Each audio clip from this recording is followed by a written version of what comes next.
Welcome to episode 34 of the Coast AFL Podcast with Nick and Blaze. This week, we cover the last of the AFL trade period that ended last Wednesday. We take a look at the indicative draft order for the 2024 draft coming up in just a couple of weeks. And we do a brief little coverage on the AFLW's last two rounds before they head into their final season. So let's jump into it. How are you doing, Mr. Psyrick? Not too bad. Yeah, as always, I've just finished my little 3-week stint. Pretty good of watching the AFLW. Fremantle just had their derby, finished off a good 3 weeks at home. And yeah, apart from that, just enjoying it. Also found out that I'm more legally blind than I thought I was, which is very actually apparent when I went to the game, because I could only identify two players. And that was like Ash Brazel and Mim Strong, because they are both bigger, very identical players. And yeah, but apart from that, going all right. Weirdly cold for WA, but getting warmer. Looking forward to spring actually arriving. And yeah, not much to say. Yeah, it's slowly getting warmer over here, evident by the fact that I am wearing shorts, which isn't very common, during the Melbourne winter. But yeah, it's not too bad over here either. Weather's getting warmer. It's pretty humid in the factory today, which was fun to deal with. But you know how it is. Working with ovens will do that. All right. First on the agenda is a retirement that was announced earlier today. A couple of hours ago as we record. Oh, breaking news for our recording. Jeez. Yeah. So in this week, we say goodbye to Alex Keath, a former cricketer turned AFL veteran, spending time at two teams. It was initially going to be picked up in the initial Gold Coast Suns, before deciding on cricket. Then he came back to the AFL, joined the Adelaide Crows, and then eventually made his way to the Bulldogs, where he has called time since. Yeah, absolutely. And, as you mentioned, he did forego the initial drafting to play cricket for Victoria, and in the Big Bash, he played a few games for the Melbourne Stars, in the big leagues. Technically the highest he got in cricket, depending how you rank the Big Bash versus state leagues. I think they're pretty much level, but yeah, I vaguely remember him. I think he got a few games when the Melbourne Stars were absolutely injured. He was sort of serviceable. I was a bit surprised when he went to play AFL, because it looked like he could probably, play on, so to speak, for that. But when he did, he was actually quite good for Adelaide. Obviously, the biggest thing is he went there when Adelaide were pretty solid, and again was in a pretty decent backline. As I said, you got the tail end of Michael Talia, you still had Jake Levy there, you still had Josh Kelly there when he was a bit more solid. You also would have had Brown. I think there's another one I'm got in my head. Oh, Doty. Yeah, Tom Doherty was back there. Yeah, so, it's part of a very solid unit. Yeah, he was just, a tall player that can defend. I can't say he's not inspiring with ball in hand, but, for a team that was playing fairly solid, locking down defense, he wasn't too bad. And then in 2019, he has a trade that lets him go to the Bulldogs, which was a bit, unfortunately, ended up being not that interesting. So Adelaide got in return pick 45, which they would turn into Lachie Gallant, and in exchange for the Western Bulldogs second round pick, which they off traded. Couldn't actually figure out where it actually went to. They gave away their third round pick, which the Bulldogs used as part of getting Jamara Ugle-Hagan. So that was pretty much the most significant bit of that trade. But Alex Keath would be somewhat serviceable with the Bulldogs. Honestly, I think going to a worse, backline in the Bulldogs didn't overly help him. and also injuries. I think he picked up a bit of an injury in 2012. And yeah, I think was he injured this year or did he just didn't play? I can't actually Well, he only remember. played 5 games, so I assume part of that is probably due to injury. Yeah. Oh, I said he also sort of got pushed out, obviously, with the resurgence of Rory Lobb and obviously playing tandem with Liam Jones, Yeah, which, when you think about it, is very funny because all three of them not traditional really backline. initially a backman. So you got two forwards and a cricketer making up the Bulldogs' tall backline, um, which, while strange, is also very Bevo, you know? It's just yeah, like the Bulldogs for the last 10 years, they've obviously had that extremely good midfield and they've just, bits and pieces to make up the rest. Their forward line obviously is a bit more structured, but still hasn't quite been as good as people might have thought it might be. But yeah, as I said, the back line, it's been serviceable at times. I don't think it's been like terrible. I think if they were, the Bulldogs would have been a lot more trouble. Mhm. But yes, Alex Keath was just a very solid part of that. So he end up playing more games with Bulldogs. I think it's what I can do the maths. 30 games for the Crows and 109 take 30 games for the Bulldogs. That's That would 79, be 89 games, correct? 79, I think. But yeah, Hang on, I can do that. um, 26, yeah, 39, 59, 74, 79. Yeah, 79 games. yeah. So yeah, that's about all I think I got to say about him. As I said, he was just more interesting. And, as I said, solid. Just an honest one-on-one defender. Great for a bit of height. Not so much a rebounder. But still just useful enough, really. Yeah. He was serviceable in his role when at a time when the doggies were and kind of odds and ends with their backline. Like they had lost a couple of players and recruited some players that hadn't worked out. They just needed some players to kind of fill holes. And Alex Keath was pretty serviceable for the most part. I mean, this year they made a finals tilt, and I'm pretty sure in the games that he played, like they performed fairly well. Yeah, as I said, I think, as I said, it's sort of weird now because it's like earlier it was just sort of like the plug and play. They had plug and play tall backmen, and they were trying to get their run off halfback being the main bit of the game. Obviously more towards their premiership years, those players would have been like Jay Henderson, Caleb Daniels, Yeah, um, probably another one that I'm forgetting. And yeah, now it's sort of gone the opposite to where they're tall backmen in whether it be Pure being Liam Jones, Rory Lobb, and even maybe Buku Karmas as like more of an intercept defender. mm-hmm. Whereas, as I said, they've struggled, I think, on the halfback moving the ball. So, yeah, as I said, as it transitions, Alex Keath falls out of the side. Still a very solid career. Honestly, to play sport, and I know, it's arguable to say the highest level for cricket, but at a very decent pace for cricket and the highest level for AFL, to be commended, I think. Yeah, he might be like one of those strange players, to be in the AFL, but definitely serviceable and should be proud of what he was able to do. 100%. So, with that, we salute you and we hope you have a enjoyable retirement.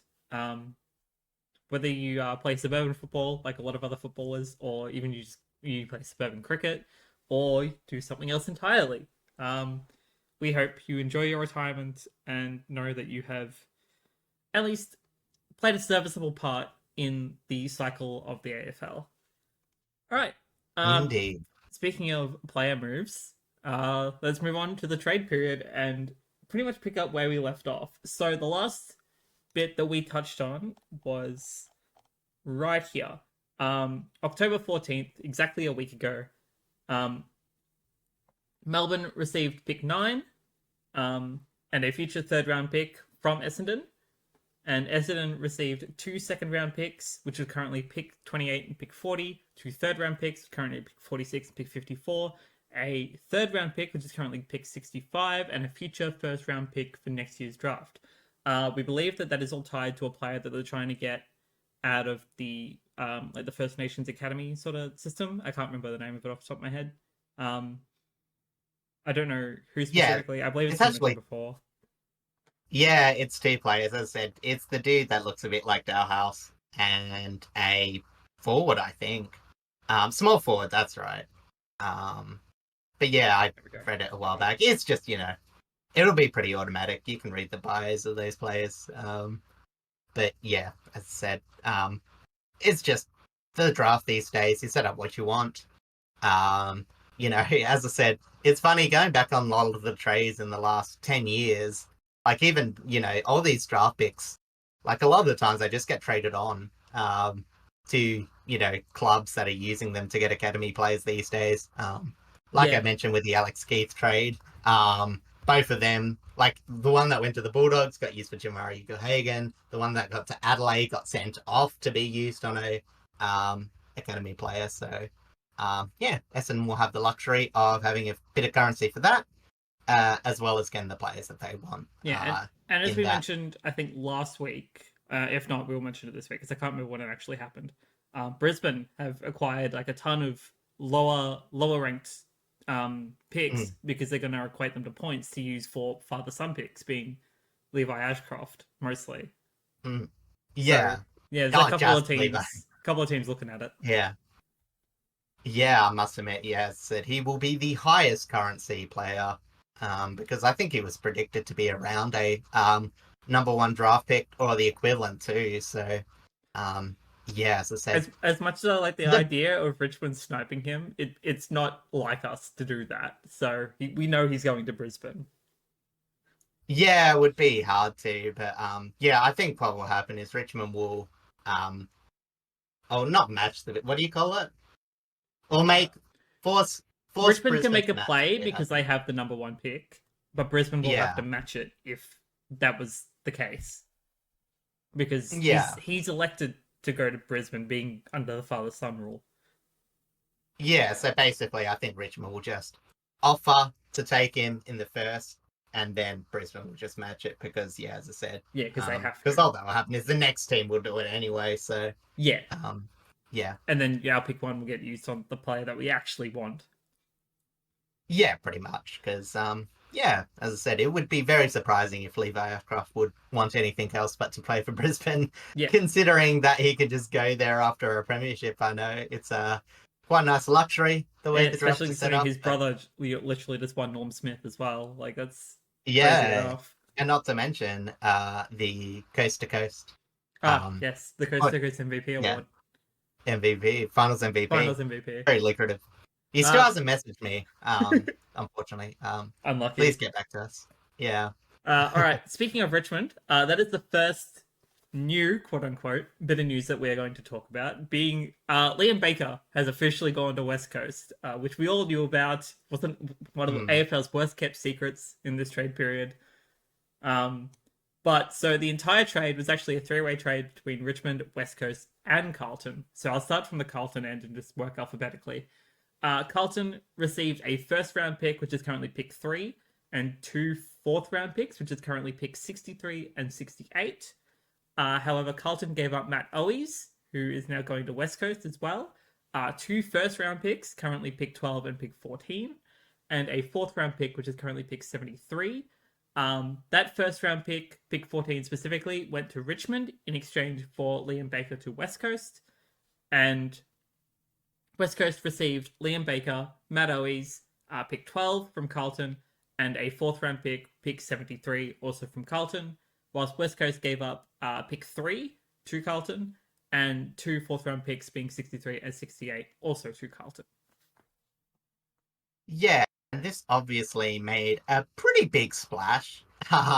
It's still probably one of the more talked about trades of the entire period, and there was some big trades, and... I mean, there was a 4-way trade that we're going to touch on shortly. Yeah, But I'll get your perspective first, just like on a pure Richmond side of thing. And then I probably want to say a bit about how I actually don't think this trade for West Coast is as bad or as harmful as some people are trying to make it out to be. Well, if I want to look at it from a West Coast perspective, I think it's great. Like, I think they actually won out overall in this entire trade. But from a Richmond perspective, does it suck to see Baker go? Yes, because I love watching him play.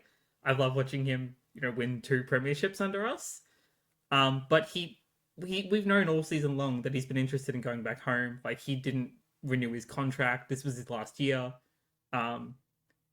Unlike like Bolton and Rioli, which we'll touch on shortly. We've pretty much known the entire season long that Baker had an interest in going home, and he did right by the club and told them pretty much everything right off the bat that he had an interest in going back to Perth, whether it's to play for West Coast or Fremantle. None of us really knew. When Mini was announced as coach for West Coast, that kind of sealed the deal that Liam was going to go to West Coast. I would say same with Graham, but we didn't know that he was actually going to go out west. We all thought he was going to go to Port. But yeah, I think in terms of what we received, considering our draft hand at the end of the trade period is insanely strong, I'm pretty happy overall with where this deal ended up for us.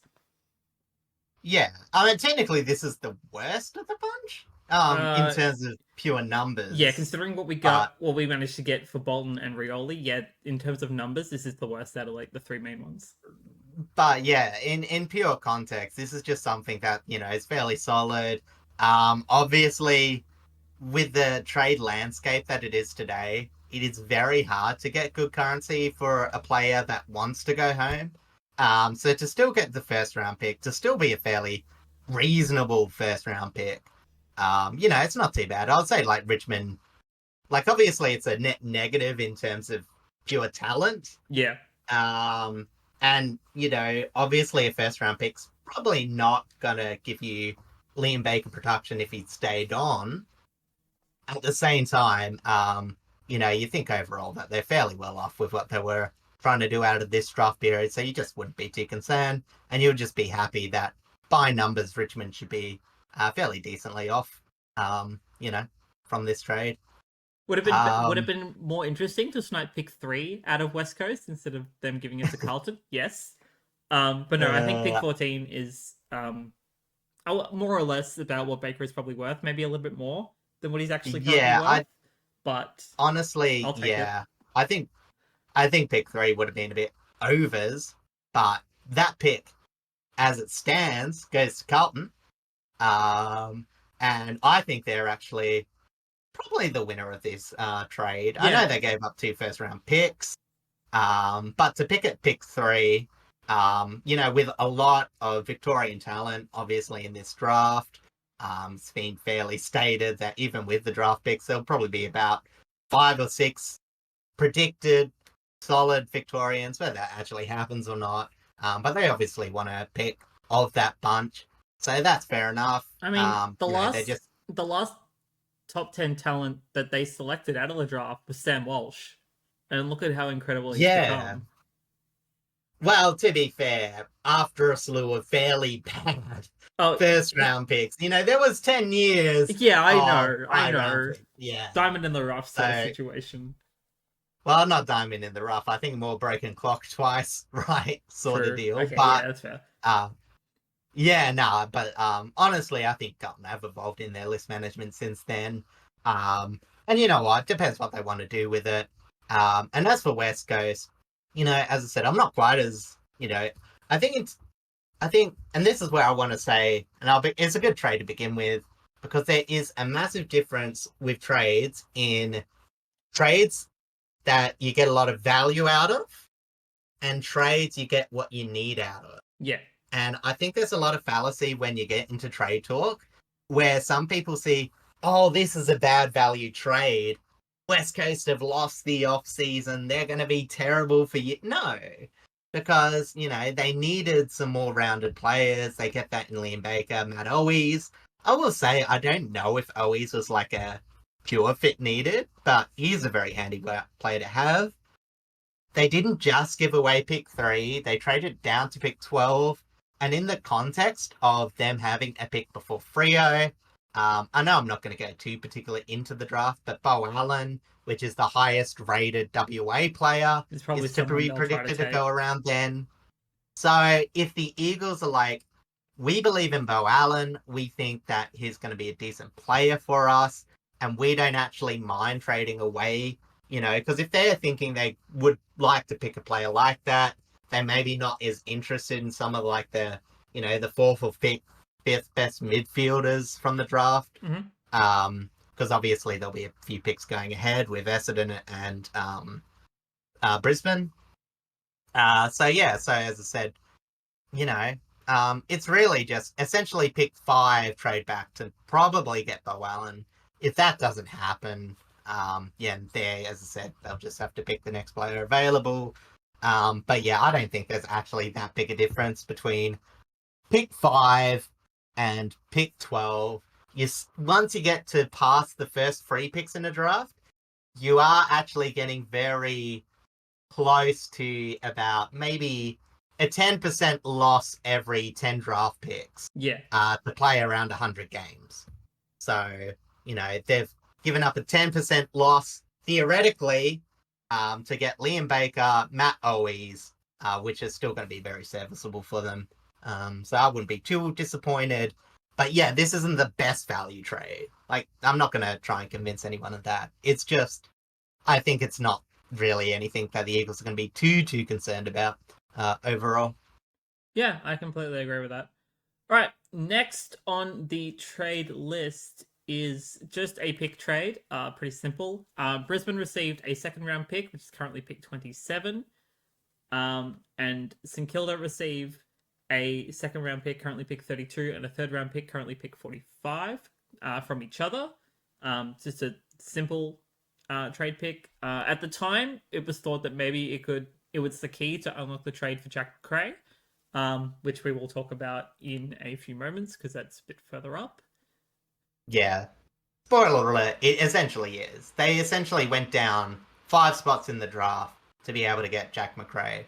And Brisbane, obviously, I think they're actually going to use that second round pick. I don't think that pick's actually involved in the Ashcroft one. Maybe it is. I don't know. But yeah, I mean, as I said, it's all signed and dotted. Whatever they do, that's whatever they do. I can't. I'm a football analysis. I'm not a math nerd. I can't be bothered figuring out what's the actual combination. But yeah, neither of yeah. us have a massive interest in like how the actual draft system kind of works. We're just interested in the players and what they can do. Yeah, but essentially, it's again the way the draft system is. You can kind of get these trades where both teams generally get what you want. It's just a bit weird that, like I said last week, sometimes it's just luck. That really depends on like if you get the slightly better deal, because you have exactly what another club needs. Yeah, pretty much. All right, next on the list is another big 3-way trade that involved 5 players. So again, I'm going to just go down the list. We're going to start with Port Adelaide. Port Adelaide received Jack Lukosius, Joe Richards, Rory Atkins, pick 13, pick 29 and 36, and pick 50, whilst they gave up Dan Houston, a future first round pick, a second round pick, which is currently pick 39, and pick 58 from the third round. Collingwood received Dan Houston and pick 58 from Port Adelaide, whilst Collingwood gave up Joe Richards, John Noble, a future first round pick, and pick 36, which went to Port Adelaide. And then Gold Coast received John Noble, a future first round pick, which is the one tied to Collingwood, the other future first round pick, which is tied to Port Adelaide, and pick 39. Whilst the Suns give up Jack Lukosius, Rory Atkins, pick 13, pick 29, and pick 50. Yeah. And, as I said, you're underselling it. It's a mega deal. Any deal that has the Rat King in it, Rory Atkins, I think automatically deserves to be a mega deal. But yeah, it was definitely one of the more interesting trades. From And do you want to start from the Port Adelaide perspective, considering um, you are Port Adelaide and it is I Dan actually want to Houston? go through that last, actually. Yeah. Okay. Go on. Um, You can because I do. think that will be like the most we're going to talk about because it is a bit controversial again, a bit like the West Coast one. I think we'll go with the simplest. We'll go with Collingwood first. So So Collingwood versus. Oh, you go. I was just gonna say. So how does Dan Houston fit into this Collingwood backline? Um, well, honestly, like when you think about it, they've essentially traded Dan Houston for John Noble in their backline. And when you think about, their sort of ball users, I think that's actually like a pretty decent upgrade. And it's not just because, I really rate Dan Houston. I think it's also because like John Noble and Isaac Quaynor, they're sort of, I don't want to say they're the same player. But they're very, very similar in how they play. They're very similar, and they're both of their biggest issues is probably bowl use at times. I'll say John Noble's actually a tiny bit worse than Isaac Quaynor. I think Quaynor's normally very good. He was a bit spotty last year, but I'd say that he's been, still fairly decent. Sorry, I just skipped through. Yeah, so, but what they also get is a very solidly defensive player as well. I think that's the most underrated bit about Dan Houston's game is he's still a decent defender as well.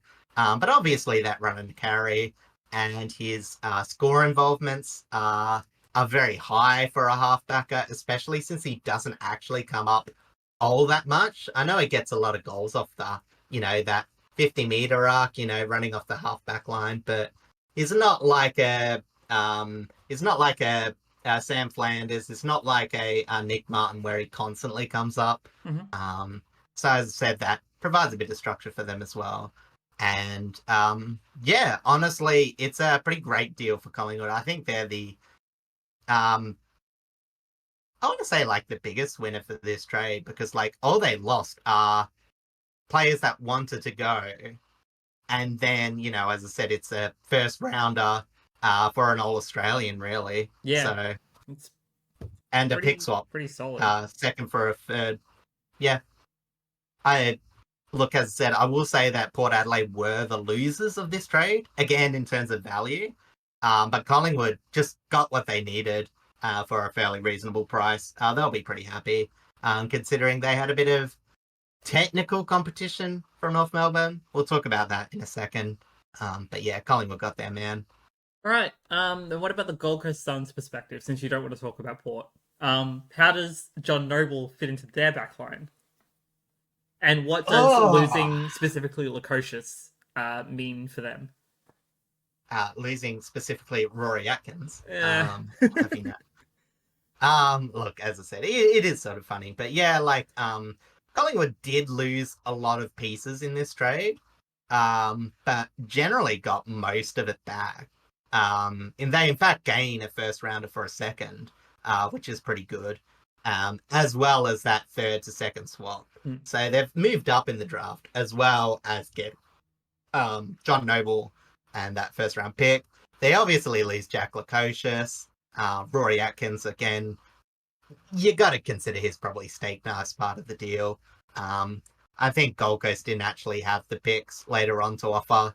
So just, yeah, essentially it gets depth for Port Adelaide. Did Rory Atkins initially play for Adelaide? Adelaide, yes, but it's not. I thought the name was very Adelaidean. familiar.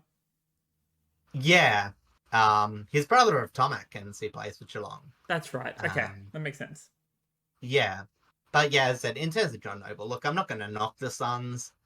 I don't think this is going to be that influential for them.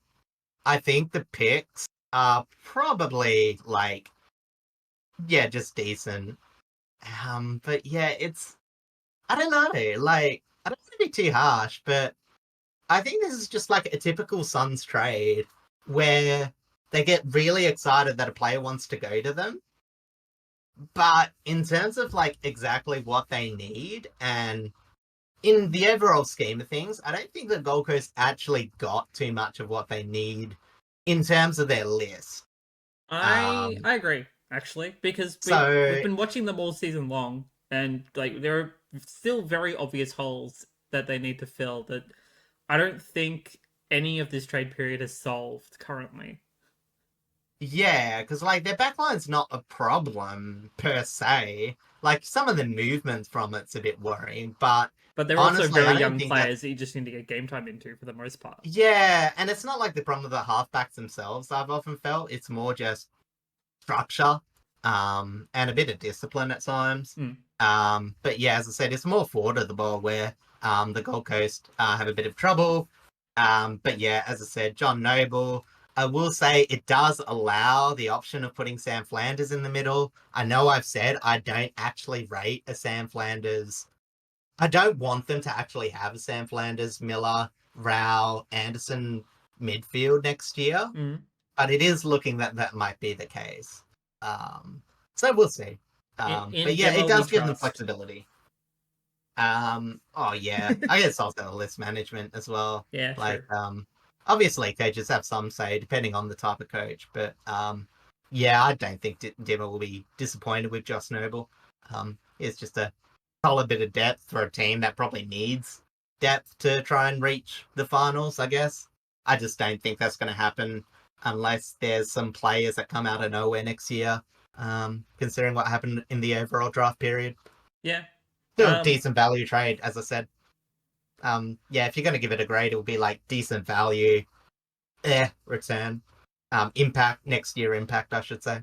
Yeah, I think that's fair. Do you want to actually talk about Port, or do you want to just move on and we'll talk about it at No, the I end of want to everything? talk about Port. All right, go No, for it. no, no, no. I was just meaning like in Oh, in terms of terms of like some of this teams. sets it up.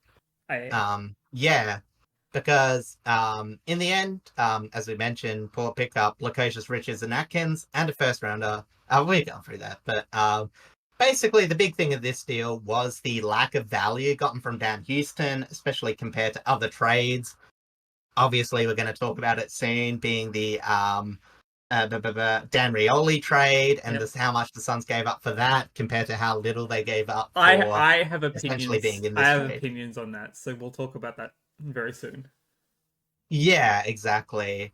But honestly, and I do want to say in history, like putting all your eggs in like little draft picks, for players that, are going home and, well, first of all, like how much it's probably understated how much agency Dan Houston had in that. I know he said that he was going to stay at Port or whatever, or like he didn't mind.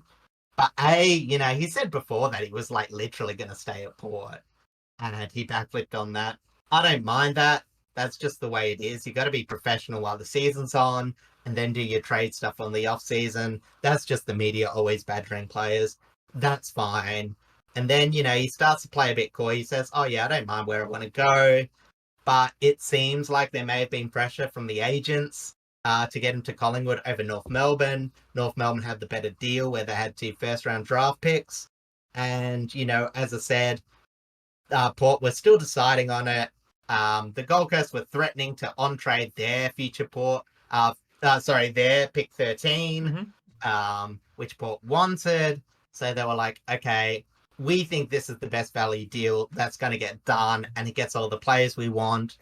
We're going to go through this and accept the loss in value. And I don't mind it. Like, it's not great. It won't. I don't think that people will go in the future and be like, "Wow, Port actually did a lot better than." It's whatever. There's 2 things I want to point out though. Jack Lukosius.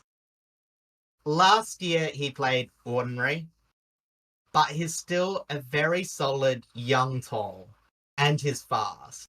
Like that's 2 attributes. To be fast and to be tall are very hard to come by. Mm-hmm. So, like, And even though, like, sorry to interject, but it's exactly what the doggies got out of Hugel Hagen because it's exactly what he is. yeah, well, yeah, for example, yeah, I don't think, obviously, he doesn't play like Hugo Hagen, but, you know what I'm saying? It's like, it's just so hard in the modern AFL, especially if you need it now to get those 2 attributes. that you're always going to be trading up, to get that. Absolutely. So they essentially just gave up the first round pick, which is a tiny bit overs for Lachie. But in the scheme of things, like, it's pretty fair. Like, so that bit of the trade, I would say, is fairly decent. What you would imagine is a late first rounder. Fingers crossed Port don't crap the bed next year. But you imagine that's like a bottom 5 to 6 of the first round, if we're going to be optimistic about Port season. Yeah, I'd say so. So it's not that harsh to imagine that. Joe Richards, again, is a bit speculative. But, I mentioned this before in the group chat. Port went into the preliminary finals playing a small or forward line that consisted of Radaglia, Frankie Evans, and what's the other one I'm thinking of? Dixon? Charlie Dixon even. You know what I mean? Like, it was shockingly bad for a team that played a prelim. Rioli. Although Rioli actually played not too bad. Yeah, Rioli's decent. Like, I don't think you can... I think he's like a cream on top type of player. And I do think sometimes his efforts aren't reflected. It's a bit like when we had... it's not the Motlop. Is it? The one that came from Geelong. It wasn't Motlop, wasn't it? Yeah, that was a Motlop. Yes, it was.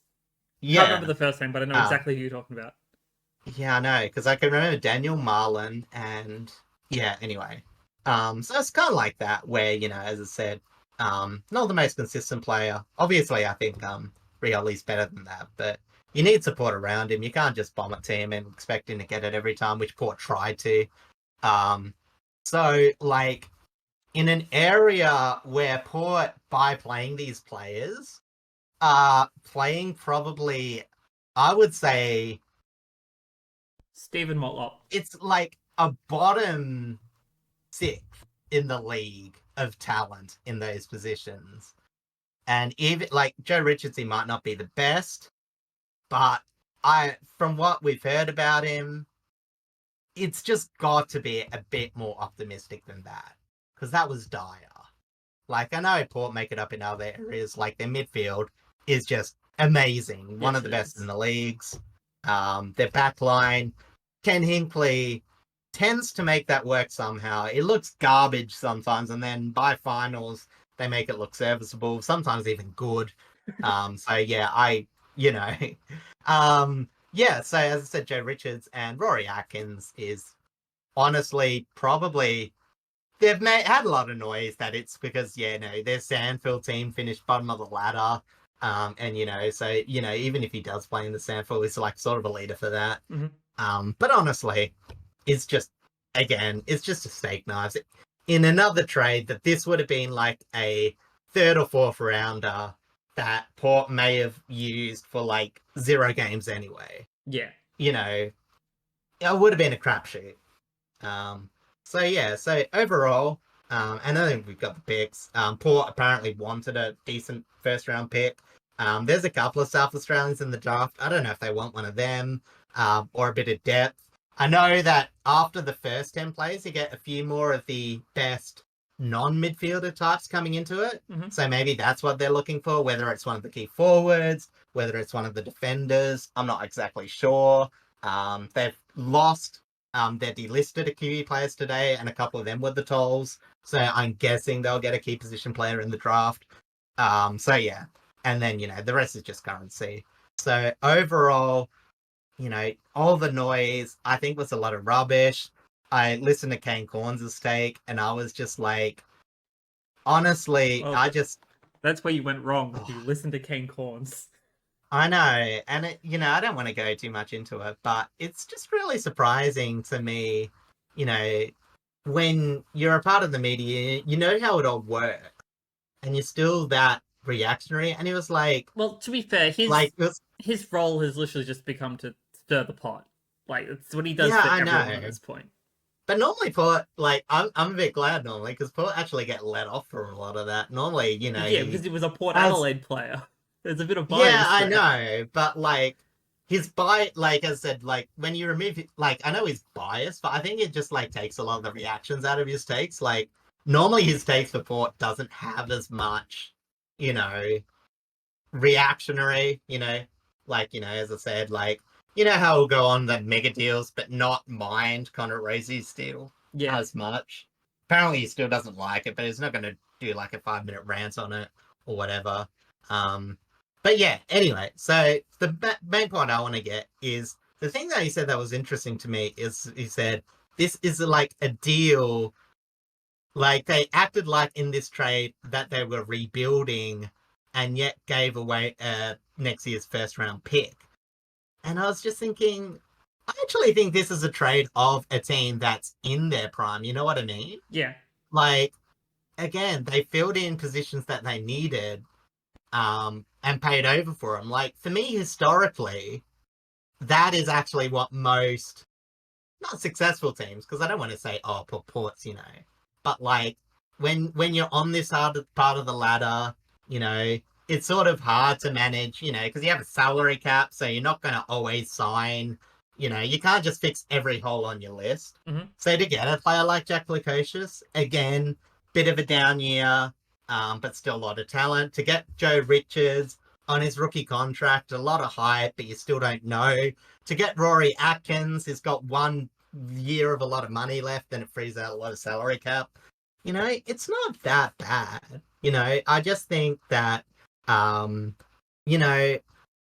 think it's, a list management team that's, again, still has enough faith in this team, which is still fairly young, but still got an established core, to say, we're not that far off. We're going to give it another go next year, but we are going to take a few gambles.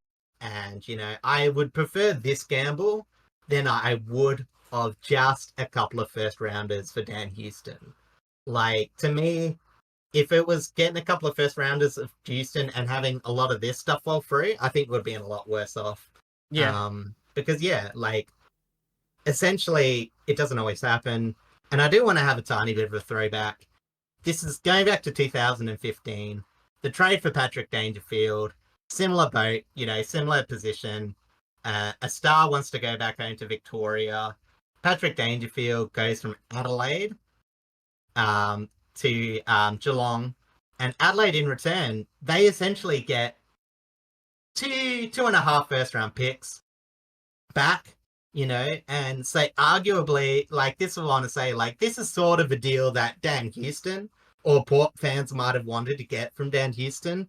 And I'm going to be harsh on our crosstown rivals, but this is what happens. They get Dean Gore, play 0 games. He was thought to be an equivalent of the first rounder, to be a really good midfield, to be that replacement. Doesn't play a game. Mm-hmm. Absolutely disastrous. They get Wayne Malira, solid player off halfbacks, played 99 games for them, a bit injured, not really, off pick 9, it's still a first round pick. For pick 9, it's probably around average-ish, probably a bit below average. I still rated him, just a bit unlucky with injuries. Yeah. And then pick 28, they on-traded to get, they traded that to get, what's his name? Troy Menzel, who played 7 games for them, from Carlton. It's just sometimes, as much as, you want to, it's so easy to rank trades when it's a specific pick. Yeah. And you think you're getting the exact value out of them. Sometimes that can be very deceptive. And again, I'm not being harsh on, that trade, because obviously Patrick Dangerfield had a lot less holding him to the club. He was on the final year contract, unlike Dan Houston. But in terms of the plus minus, what you're getting versus what you're taking away, it's not that bad to have the fundamentally know what player you're bringing in. Yep. And have that fill a void that you need. Yeah, no, that's exactly right. And like, as you mentioned before, like Port Adelaide have this core group already established and a bunch of young talent still coming up. And I wanted to add on to that by mentioning Travis Boak signing on for his 19th season. Yeah. Do you think that Rory Atkins's veteran presence will benefit a player, benefit how do I word this? Communicatively, if that is a word, in terms of like working with this veteran talent in Boak in other names.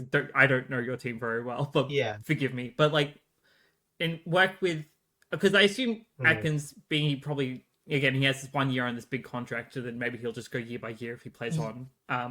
Yeah, you would imagine so. Like, is he gonna offer more veteran leadership more than like actual on-field skills, for example, Yeah. Well, it's alongside very Boak? Because you assume Boak probably isn't gonna Boak definitely isn't gonna play every game. He'll try and play every home game, yeah. but it's still a 50-50. Look, he's got a massive tank, and I wouldn't want to like say he's a 15 gamer optimistically. You know what I mean? Like, oh, sorry, I wouldn't want to say like 15 games would be optimistic. I definitely think he could make around 17 or whatever. Mm. But yeah, you would probably have to rest him at times next year. And I think there might be a bit of risk of him just falling off the pace. We've seen it a bit. I think he had a better year than the year before that, his 2023. Yep. But, you know, some of his ball use isn't as good as it has been. And obviously, he had a shocking run in front of goal for the first part of 2024, which, you know, is more funny than anything. But what I will say is, like, especially when Port ended up bringing their Sandford player closer to their actual what do you call it? Their AFL group. Yeah. When they brought the Magpies as part of the identity in 2013, they have had a few trades where they've sort of had those sort of players for, you know, not so much for their leadership in the main squad, but to have leaders in their reserve squad. And with players like that, I'm going off the top of my head. We're talking about Tyson Goldsack. We're talking about players like even like Jimmy Tumpus. I know these are very fringe players. Like what was it? We had Daniel Wells. You did have Daniel Wells. Like for 1 year, it was crazy. I vaguely remember it. And you know, it's just like a lot of players like that where they're, you know, 25 to 29-year-olds haven't been successful in their first club. You pick them up cheap and they don't even see that many games, but they are around in terms of development. They may, you know, they're highly rated internally sort of deal. And this could be another one of them. Or maybe Port just are optimistic that Rory Atkins might have something to offer. Honestly, I don't know. Like, he plays as a pure midfielder. Maybe he can move up forward. Like, that's still a need for us.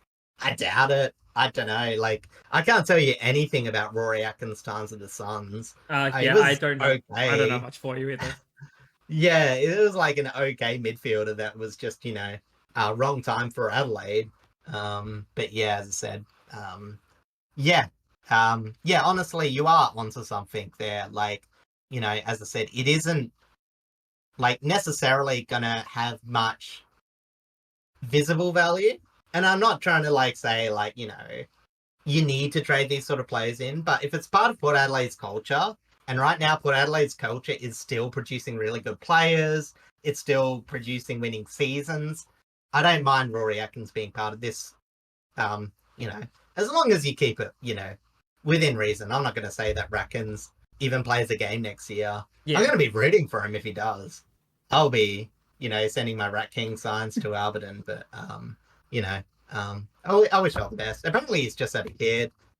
He has a family, pretty okay moving down to Adelaide, so, you know, maybe it just works out for him. Yeah, probably. Yeah, in terms of family and like the long term, it's probably better for him overall. Especially considering he, you know, was recruited initially to Adelaide, so he's probably very familiar with the city already. Yeah, and he seems like the sort of guy that just enjoys the quiet life a bit more. I'm not saying that to knock Adelaide. Like I enjoy Adelaide for the same reasons I like Perth, where it is a bit quieter. But yeah, as I said, hopefully it's just something that suits him. And I know, you know, there's a lot of ha-has about, someone like Rory Atkins, he like barely manages 30 games over the last 4 years, coming as part of the deal. But, yeah, sometimes you just need another chance. And, like this is very fan optimism, me saying that, but, I kind of really hope he comes good. I doubt it's going to happen, but, yeah, it's just sort of, as a fan, I think you got to back him in. Um, Yeah. I just hate that he might be remembered for this, controversial trade. When really, as I said, it's not really a big part of it. Like, it's just a cheap a player on the fringe instead of a third or fourth rounder. There's really not much to it. Yeah, pretty much. All right, I think we've done enough on that mega trade. Let's move Yeah. on to the next one, which is actually another player trade, but it's only at one singular player, being Harry Sharp, who moves from Brisbane to Melbourne. So Melbourne receives Harry Sharp and a future third round pick for next year's draft, which is tied to Brisbane, whilst Brisbane currently receive pick 49 and a future third round, which is actually tied to Essendon from a previous trade. So essentially, again, Brisbane are stocking up for their father-son trade, their academy trade. Their father-son draft and academy draft picks. Obviously, Levi Ashcroft, which we just previously talked about. Whilst Melbourne receive a fairly solid hard runner.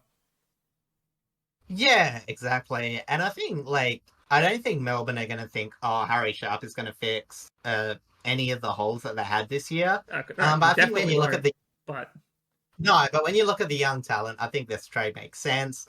It's not so much about Harry Sharp necessarily playing the best role on the wing, which is I think he would play. I would throw up if they put him in the forward line, because he has played a couple of games up forward for Brisbane and he doesn't look like the most efficient player. Does he pretty much fill? Did he pretty much fill the Neil Bullen role? Nah. I think Mel would like him as a winger. As I said, I think it would be the wrong move to try and put him up forward, to see if he can go all right there. But we'll see. But I think this is the move that allows some players like Judd McPhee, to play more midfield time, or pure midfield as they sort of rotate through that. And also, some of the speed is good as some of their older, more tankier players like Mr. Ed Langdon are getting a bit older.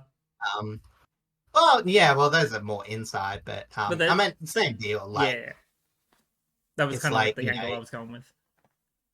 Yeah, exactly. You want a bit of pace in that midfield engine, and while it's not the best player ever, Harry Sharp, again, his fast, but his disposal is a bit average. It might be a small trade you have to do that isn't going to hugely impact the club, but while you're working on other issues, it's just a move that helps. It's like when you get the cartoons and you got the big cracks on the ship and they start placing all of them and then the small cracks appear. Oh yeah. You don't want those adding up. Yeah. To be big things. So I think Harry Sharp too. Melbourne is okay, and Brisbane obviously get what they want. Future third round pick next year for Essendon. Probably might go up in value. Who knows? All right. Now for the next trade, and it's one of the big ones that was speculated about all season long. It is Shai Bolton to Fremantle. So Fremantle received Shai and a first round pick, which is currently pick 14, and a future third round, which is tied to Richmond, of course. And Richmond received 3 first round picks, being 10, 11, and 18. I have opinions on this. I'm sure you have opinions on this. I'll go first. Essentially, we swindled Fremantle. Shai is not worth 3 first rounders. Absolutely not. Was he great as a dual premiership player? Yes, absolutely. But as I've said for a lot of this season, he's a very selfish player. He plays very selfishly. He struggles to really fill a team-oriented role. He always tries to go for the spotlight moments, the big, I'd say 1%ers of a forward, I guess. So the high marks, the fun goals, stuff like that. Rio, well, he's probably very much 50-50 about whether he's actually needed in Fremantle. I'm going to be honest. But yeah, we completely swindled them in terms of getting 3 first rounders for him. I think he's worth maybe at least 1 first rounder and then like I don't know a second and a third. But 3 first is insane, and thank you very much. We are going to steal that. Yeah, like this is one of the things where I like find it a bit biggest belief how West Coast got so heavily criticized. And granted, again, I will say for this, it's 2 first rounders and a pick swap. Yeah, true. Essentially. But even then, you know what I mean? It's just like for something that's so again, as you said, I don't even think it's like the best fit. Like honestly, I know this might be a bit controversial, but I could actually see the opposite deal being better for both teams. I would have thought like Bolton to the Eagles and well, sorry, actually I'll just say like I think Freo probably would have preferred Baker over Bolton. I also agree. I think Baker has better value. I think it becomes a bit weird what Freo want to do next year, whether they're going to be playing Michael Frederick, Bolton, and obviously whether they continue to play Sonny Walters. I definitely can't see all 3 playing in the same side. Well, the way I obviously see it is they'd probably play Bolton. Well, ideally, Bolton probably wants to play more forward rather than more midfield. Oh, I don't think they want to play him in the midfield. Yeah, that's though. I don't see your midfield Freya's midfield changing at all. Yeah. Maybe they'll move with someone like Walters or Frederick and give them more midfield time, even though they're not traditionally midfield players. But I know that they have, I know that they still have the speed to be able to like burst through packs, similar to Bolton. But Bolton again plays a more selfish role, so he's probably more required as a forward rather than a mid. Yeah, like I think if anything, like Walters actually plays deeper. You know what I mean? Maybe plays like a full forward sort of role. Not full forward, but you know, it's like you don't need to come up as much. You know, just you like give it 100% of your effort in that deep forward line because Freo, the pressure once ball hit to ground wasn't great last year. Yeah. So if Michael Walters is not going to be like a gun pressure, is not going to run around the whole field chasing people, but if he can like be a purely inside 50 player, provide as much pressure as he can for as long as he can, that might be how you play. And then Bolton, obviously, he plays as a forward, but you know, sort of floating in that forward 50 region, maybe sometimes comes up a bit. Maybe you put him on the wing occasionally. I don't think they should. I think they should just keep Sharp and, you know, whoever there. But the way the way that I could have seen Bolton playing if he had stayed at Richmond, if this deal couldn't have been made, I could have seen him take Rioli's role and play a more team-oriented role of halfback because again, he has that speed and he can break. He's able to break tackles. He has a long kick. But it's just his selfish play style just doesn't really benefit anyone, which is why he's kind of bound to only play forward. Yeah, and I will say, like, that's the biggest thing for me. Like, again, like I've said before, like Michael Frederick. Yes. I do like him.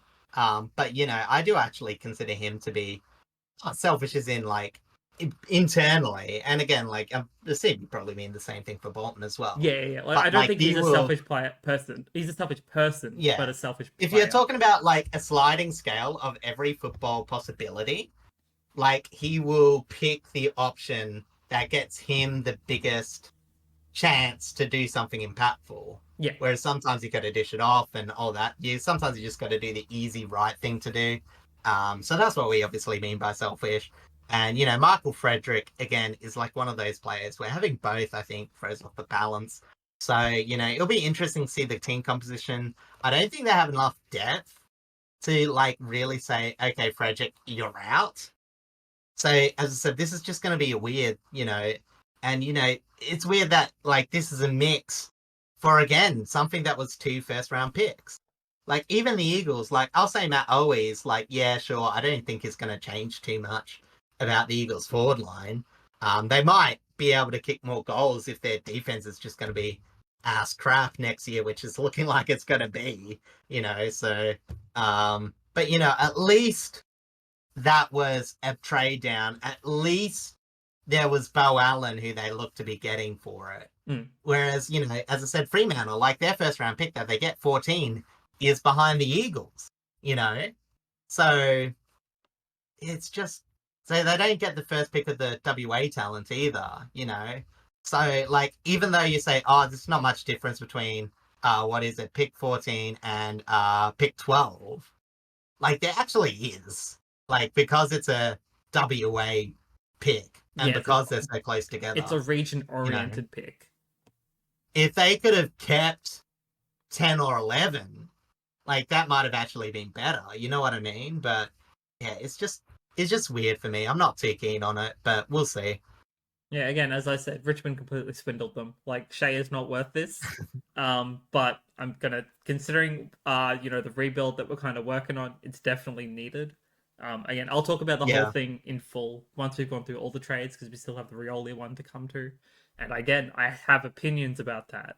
So let's move on to speaking of surprise. Yeah. The Daniel Rioli trade. I generally forgot that this was actually next. I thought it was a little bit later. Yeah. It's not quick. Yeah, I know. I mean, yeah, it's the last day and everything kind of happens on the last day. So I'll start from the Suns' perspective. So the Suns received Daniel Rioli, a third-round pick, which is currently pick 51, and 3 fourth-round picks, being 61, 70, and 76. I assume that they might use these as currency for an academy player.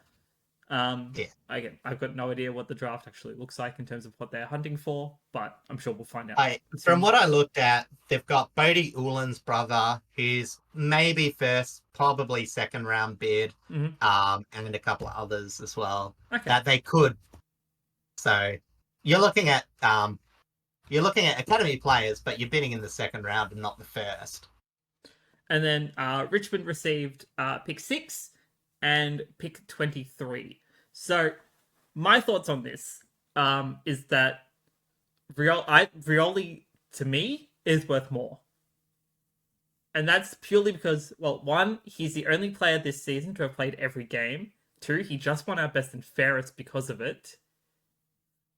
3, well, he's a 3-time premiership player, but that doesn't entirely matter at this point in time. But 4, I consider him one of the best, like, halfbackers, rebound defenders in the competition. Like, at least top 7, I'd say. I can see it. I was initially going to say top 5, but I did the quick thinking, man, like, that's definitely incorrect. But so I'd say top 10 at max, but maybe top 7 at minimum. But like, and like, you look at the stats this season. Granted, we played horribly. Like, obviously, we finished 18th. But you look at his stats specifically, and they're still like all Australian contention kind of stats. They just didn't string enough games together as a team to really highlight his value. So I think this season definitely like hindered what he's actually worth. So I think Suns like massively benefited out of that.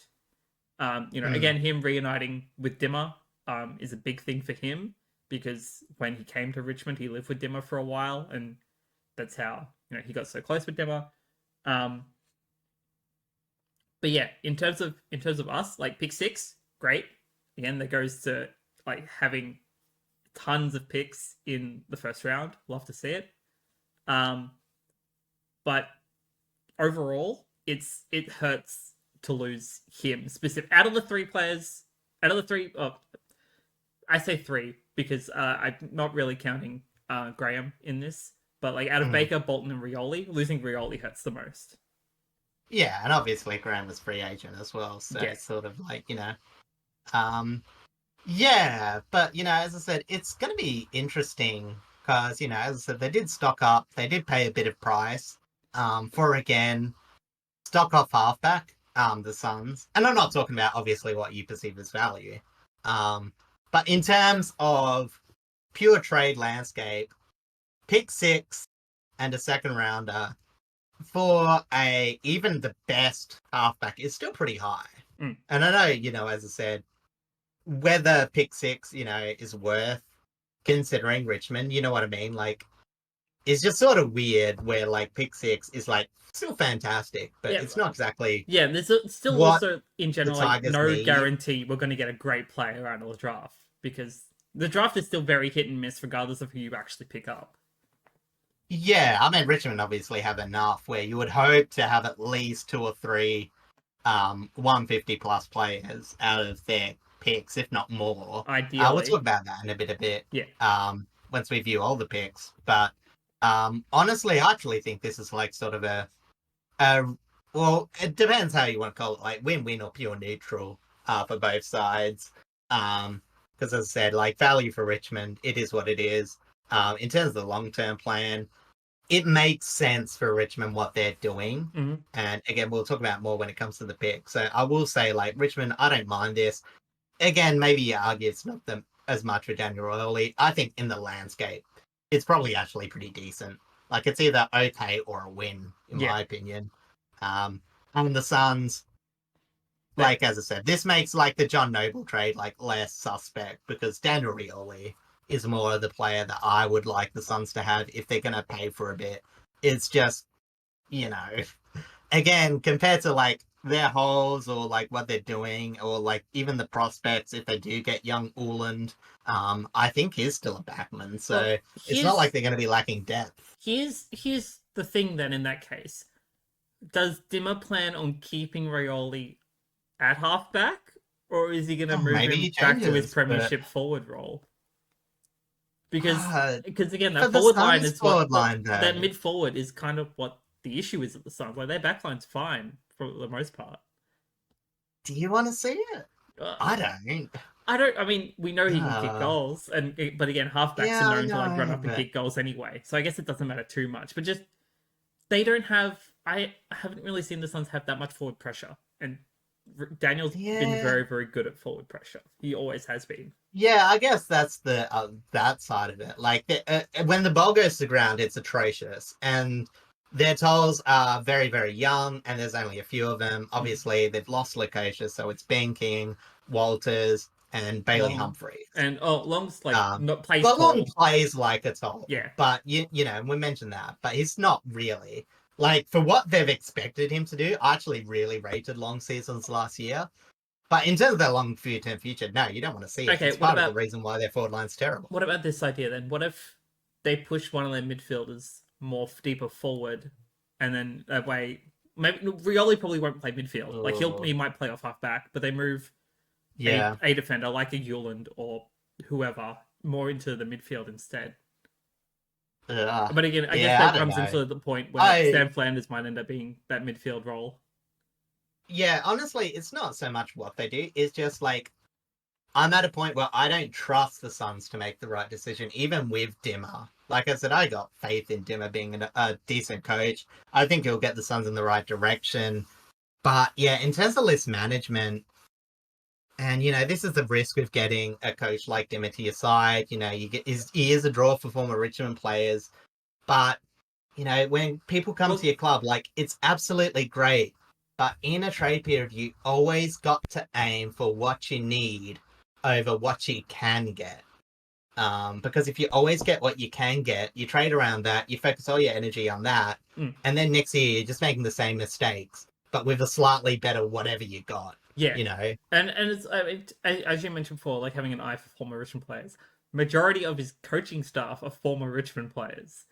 Yeah, so there is a bit of favoritism, in that sort of trust group. But like, I do have faith. Wasn't known for having favorites. Yeah, but I definitely do have faith in that.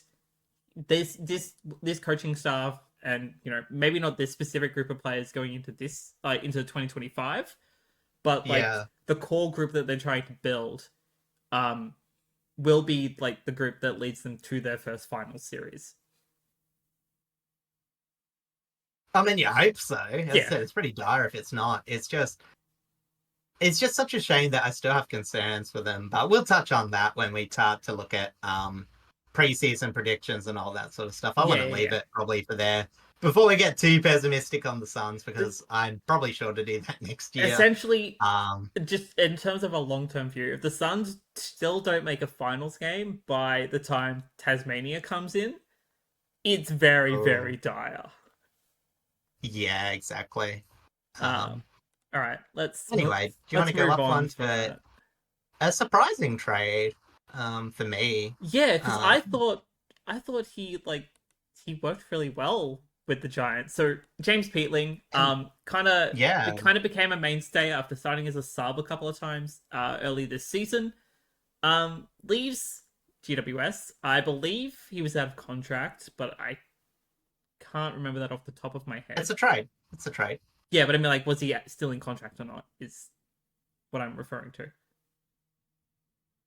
Well, as in, Like, was he still contracted wait, GWS and Adelaide took the trade anyway, or is it just he was out of no, contract, you have unrestricted to. free If you agent? don't have a contract, you have to go free agency. I no, You but always this have to wasn't. have a deal. I don't think this was a free agency trade though.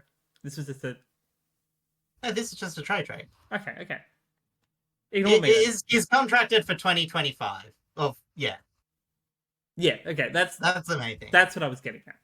Yeah. Anyway, but yes, James Peatling leaves GWS to go to the Adelaide Crows. So the Crows receive him a future third round pick for next season and a future fourth round pick for next season's draft, both tied to GWS. And GWS receive a future second round pick, which is tied to Adelaide. So I think Adelaide definitely went out in this one overall. Oh I think yeah. because we It, again and in terms, he stood out massively as the season went on for GWS. Like he stepped up his game in massive hmm, ways that we didn't really expect.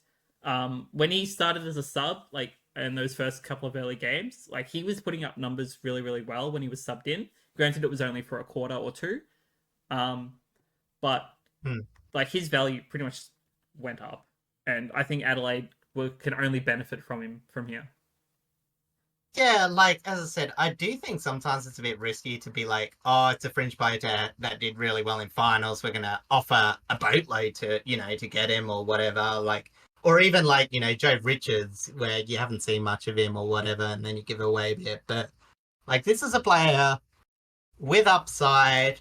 Is a pretty decent user of the ball, very great runner. We rated him very Um, highly. yeah, as I said, I think he, had top 10 impact just in players on the game. Mm. I think I may have even given him a vote in one of the finals. Yeah, with the job he did on tagging Goulden, I think it was. Yes, that is That was correct. absolutely terrific Because on he's the a wing outside. player.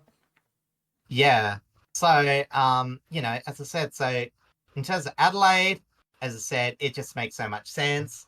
Not only they hopefully move on from Brodie Smith, but they only really had Shaw on the wing, and they had a few other fringier players that just made up the rest of their wing play. Mm. They now come a fast running team with 12 targets to get to. We saw their forward line come together last year. Like their midfield was arguably the weakest.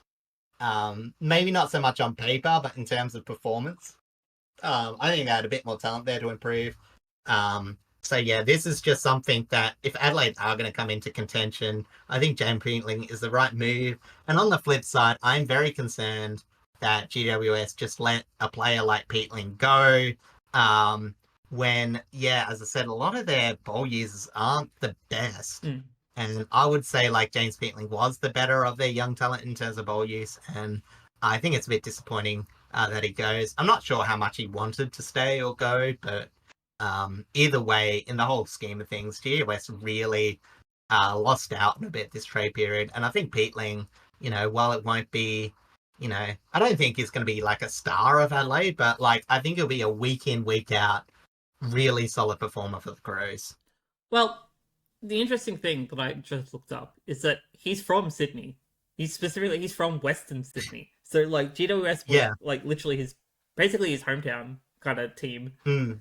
Um, but yeah, I believe like there was mention of it like very, very late in the season that he wanted to go to Adelaide. I don't know why specifically. Maybe just Mm. culture. Maybe there was something going on that there was some news this week that we won't talk about, but maybe it was tied to that Mm. sort of stuff. I don't know, but I definitely hope Adelaide makes use of him because he is going to be like a really, really solid player.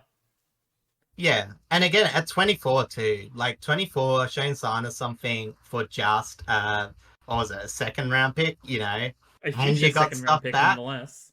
Like, Yeah, it's got no futures. value Well, this I guess year. it doesn't really matter, but yeah, as I said, it doesn't affect their draft. And as I said, and essentially they just get stuff back. I don't know if they have anything for next year, but again, a lot of those picks can just go to clubs looking to get more academy picks. Like farming the third round picks is like almost a meta these days. Yeah. So although you're like, oh, they're not going to get that much, to get two of them, even if they are low value, can see them opening the door for trades next year. So like to me, like it's weird. Like arguably, it's like one of the biggest value trades in my mind. And even if there Um, isn't, and even if there isn't like a specific trade that they want to do in next season's trade period, they can just bank them for use, like for an academy player or something like that that they're keeping their eye on. yeah. Well, obviously, I don't think there are as many South Australian academy players. Like I know there's occasionally. I know Lachie Jones for Port Adelaide, I think, was from an academy. And that normally they're a bit more rural. Normally they're tied to either the Northern Territory or more remote communities. Yeah. But yeah. All right, let's jump up to the next trade, which is a pretty simple one actually. Caleb Daniel has moved to North Melbourne, and the Western Bulldogs received pick 25 for him. Caleb Daniel found himself kind of on the fringe of the core Western Bulldogs side, and he tried to break back in a couple of times. Didn't really work out very well. So I think him finding a new home was very important to him. And North Melbourne, still trying to rebuild. They definitely, and they've this season they've also required. Oh, this trade period, they required a lot of veteran talent to help nurture and grow and help develop all of this young talent that they currently have and are currently trying to to build, to structure. And I think Caleb Daniel will definitely add a lot to that. Whether he's like a mainstay straight up in this side, I'd like to hope yes for his career sake. Mm. But I think just in terms of the veteran presence that he offers, especially um, to young players, is going to be very important to them. Like, I mean, that's the same reason why they signed Luke Parker and stuff like that, which we'll talk about in a minute. Yeah. To me, it's a bit weird. Like in terms of, again, judging off impact, again, like I think that a lot of the impact won't be direct. I do actually think that Caleb Daniels' best days might be behind him, and technically, second round is like a It's lot to give up for him. Yeah, it is pretty I high. don't think in the context of North Melbourne it matters. Like they've got young talent out the wazoo. Like as you mentioned, it's all about their structure. Like they don't have enough distribution of talent for players to develop well. So, obviously the idea of Caleb Daniel is they've had a lot of players like on the wing, off half back that obviously get the ball a bit, but aren't that great at using it. Like you're thinking, yeah, your Dylan Stevens, Jaden Mm-hmm. Stevensons, um, uh, what's the other one? Even Zach Fisher at times, like he isn't the best. But as I said, so if you shift to maybe, Caleb Daniel, Colby McKercher, and Zach Fisher, you move Sheasel more in the forward line. Sorry, not forward line, Midfield. midfield. Sheasel And belongs in the midfield. Like he's looked so much yeah, better in the midfield. exactly.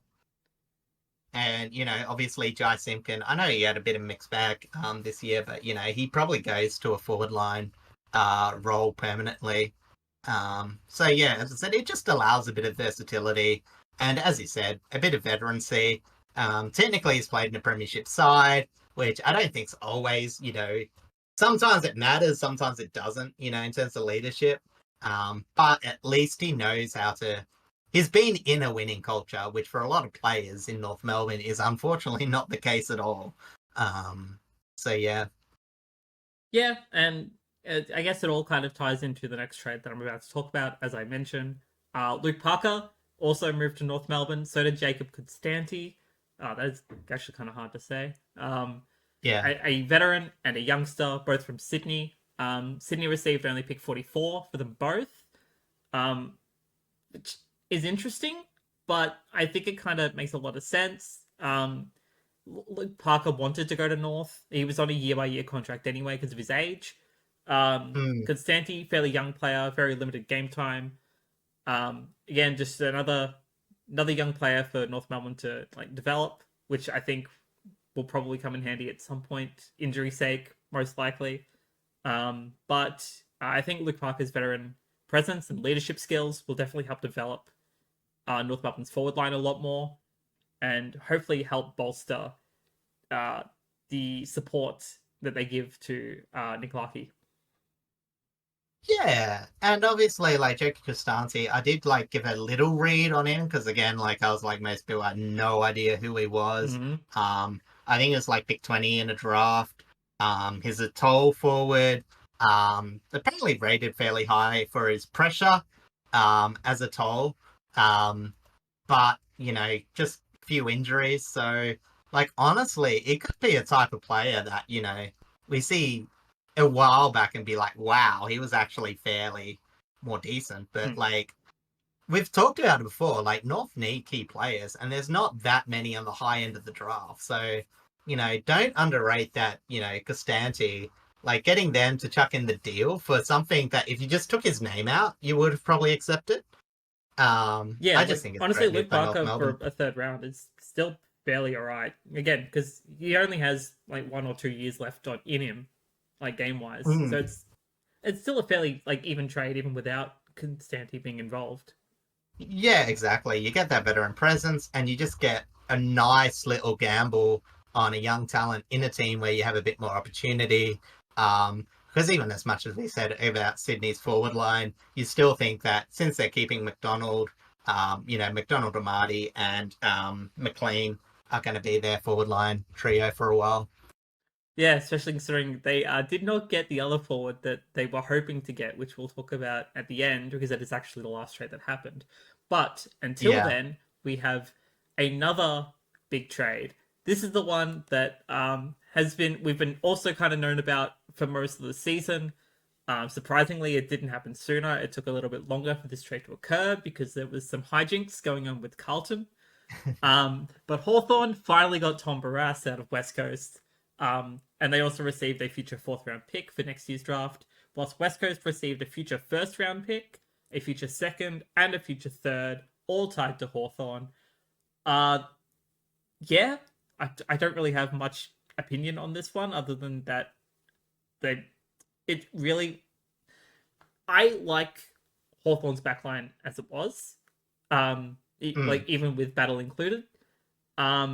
But I don't know where some players like CJ or Frost Yeah. will go now that they have both Barass and Battle. I don't know. It's like not the worst problem to have, but in No, terms like of they've literally gone from being well, they made finals, so they're clearly like a top 6 backline mm, to being a top 4 backline at minimum. yeah, exactly. And it's just, they essentially give up a draft to get him. And I do think that you are getting a good solid plus on who would come out of the side. But you know what I mean? Like you do have to keep in mind that the plus from the next best player then gets less big. You know what Yeah. I mean? So, with Frost, and obviously Frost is going to eventually retire, but it's still solid. Chunghuth, Giath, again, you might get some trade value out of him next year if you think he's not going to fit him in. Hell, he might even go into the forward line, who knows? But, you know what I mean? They're going to have to be creative to try and fit all these players in. But overall, like, the big chasm here is West Coast. Like, we're talking about like the biggest minus. I think, on the other side, Barass, which is like, if we're gonna say like Barass is maybe a plus, maybe a standard deviation or two above than average in terms of defensive quality. Mm-hmm. Like the player that's gonna come in, Rotham's now retired. That got not retired, delisted. That got announced today. They let go of the other one who's much maligned. I didn't rate him either. Oh, Witherden. Alex Witherden, So yep. he's gone. They're playing essentially a baby unless they go out and sign the other defender that Hawthorn let go, Devon Granger Barass or whatever his name is. Oh yeah. So Yep. unless they have their eyes on someone in the preseason or whatever, like, geez, like this is almost as bad as North Melbourne last year. Not so much the starting list, because the starting list was one of the worst I've seen Yeah. in football. I don't know if I'm going to see worse in my lifetime. I'm going to put it in that category. But, by the end of it, you still have some decent players. Like, maybe the veterancy of the back line, maybe equals to somewhat what the Eagles are going to put out this year, which is still bad. But you know what I mean? It's just like, the Eagles have definitely gone down in their best area, and arguably the only area they've really improved is their forward line, which is just so suspect. As I said, to me, it's not the trading down to pick 3 to pick 12. It's essentially this year's team, which is just going to be a huge headache, I think. Yeah, it confuses me. Like, I get that, like, Hawthorn. I think Barass was always going to go, like, regardless of what was going to happen. And you got to get some value, I don't think the value they got from Barass, it's just, it adds nothing to what they need going into 2025. And granted, again, we'll look at the draft order and stuff and see what picks they actually have, because I don't know their entire list. But it's okay. What they currently have, and again, like, now that they have a pick ahead of Fremantle, they'll be able to target some local talent, which is good for them. But in terms of what they actually need, especially now for their backline, now that they don't have Barass and McGovern's not too far off retiring either, it's not looking very good. And again, we'll probably talk more in depth about this later on down the line. But yeah, it's rough. Yeah, exactly. But yeah, as I said, we'll see. Okay, we got a couple of more trades left. Couple more. Yes, the other big one. More. It's not a mega trade, but it's no, a big but trade. it's 3 players, which is still pretty interesting. And again, as touched on before, the pick trade that we saw early on was the pick trade that unlocked Jack Macrae. So Bailey Smith, Jack Macrae, and Matt Kennedy all leave their respective clubs and go somewhere else. So Bailey Smith went to Geelong, Jack Macrae went to St Kilda, and Matt Kennedy went to the Western Bulldogs. So the entire list as a whole is that Geelong received Smith and pick 45. They gave up pick 17 and pick 38. The Doggies received pick 17 and Matt Kennedy. They gave up Bailey Smith and Jack Macrae. St Kilda received Macrae, but give up pick 45. And Carlton received pick 38, and they gave up Matt Kennedy. So essentially, it was just a player swap for picks. It's not really too much to it. I think value, for the most part, was pretty good all around. Although I think Bailey Smith specifically is the big talking point in how this all worked out. And it's also how you rate him as well, because he hasn't really played football in over a year. Like, he's been playing VFL, but like there was nothing like AFL related from him for forever. Yeah, and it's essentially been 2 years. A big chunk of well, no, it's not been 2 years, but he was a bit down the year before, I think. Yeah, he was. But yeah, so essentially, it's the big question mark. I do actually think that overall, like I don't think the Western Bulldogs come out of this trade period doing well. Again, I think they've pretty much in the middle. I think they got Matt Kennedy for a fairly decent amount, all things considered. But yeah, as I said, and Jack Macrae, they didn't get as much as probably they would want in return, but they still got a first round draft pick out of it. For a player that was wanting to go, and and a useful player that might, I mean, Bailey Smith and Matt Kennedy are almost interchangeable in a way. I can see it, but again, like when Smith was actually playing, he did have a lot of high value. but Yeah. again, I like think in terms of injury and next then his year, whole off-season issues.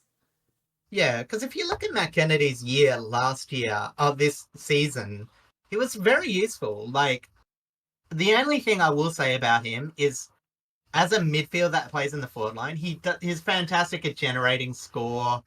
He does some really nice things. Like, he's got a bit of forecraft to him. He did He's do just that not the best. because whenever we talked about Carlton and its praises, he was always one of those players that kind of stood out.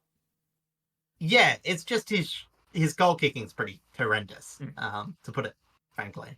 But as I said, so honestly, A, he's not the only one at the Bulldogs, and B, he's got a lot of people to distribute. Like, obviously he did that at Carlton, but you know what I mean? It's like you can expect a decent amount of return because it's not going to be the biggest change for him, and you should expect that immediate value out of him. They get pick 17; they'll need to draft in some kids soon. And as I said, I don't think it's the worst thing for the Bulldogs. It's just again, not so much value and pretty even in terms of players coming in, players coming out. Maybe a bit under, but yeah, I think McRae is pretty much the same situation for St Kilda. Like, it's just more proven talent that they can utilize, or that also bolsters their young group. Yeah, for the St Kilda in terms of needs, fantastic. They didn't give up much for him. He is a bit of a veteran. He's not going to be prime McRae, but it's still 30. Like, it's not He's that still got a much couple of past. years to go, provided his body holds up. I would say even more. Like, 2 years of full production, we'll say. Yeah. But yeah, and as I said, so obviously that's pretty great. And Geelong, it's a very safe risk for them. Bailey Smith or a first rounder. They've obviously got enough young talent. The potential for Bailey Smith is really big. I don't want to understate that. I don't think it will have, again, a 1-year impact. I expect him to be a bit better in the second year. I definitely think it's a long-term impact rather than short-term. Yeah, and the other concern as well, I should say, is Bailey Smith didn't have the best tank when he was at the Bulldogs. Like, he couldn't run out games all that well. He ran on pretty low time on ground. So, you want him to be really working hard in the next couple of off seasons. But considering where Geelong are as a club at, and you can only imagine what their training standard is like. I don't want to see I don't want to say like certain teams don't train us out or whatever. But when you got that core leadership, sometimes training just becomes a bit more automatic. You know what I mean? Yeah, like some when teams you have a good culture, different systems as to how they train, and clearly, you just know what to expect. Yeah, So yeah, exactly. So yeah, I think that Geelong should be very happy with getting Bailey Smith and that third round pick for the second. A first round pick and a pick down for Bailey Smith, it's reasonable. It might turn out to be a bust, but I don't think we're Geelong at. They're needing that draft pick anyway, so why not take a shot? All right, and now the last trade of the season, of the trade period, I should say. One that just was seemingly dead, but was suddenly revived at the very, very last minute, is Jake Stringer going to GWS in exchange for pick 53. There was rumours towards the late end of the season that he was going to go to Sydney, especially considering Sydney's forward line, as we all saw in that grand final. Not very good. He was going to become like that key focal player and pretty much what Jesse Hogan is at GWS. But now that he's gone to GWS instead of Sydney, GWS are going to have a lot more, strengthened forward line in terms of marking options, because we all know that Stringer actually has really good hands. And it puts a lot less stress on Hogan's shoulders being that only major forward option up there. Because you look at what else they have, and no one really rates Riccardi at the moment. No one really rates anyone else. They've got Aaron Cadman. I think you're harsh on Riccardi. I do not like Riccardi at all. But they've got Cadman. I don't like him recently again, but I just don't like him in general. It's like my Papley opinion. Although Papley might be a little bit worse. But besides the point, my point is that now they have better options up forward and proven players that can actually kick goals. And that's huge for them. Hmm. Look, I think what it is more than anything is that Jake Stringer is a good lead.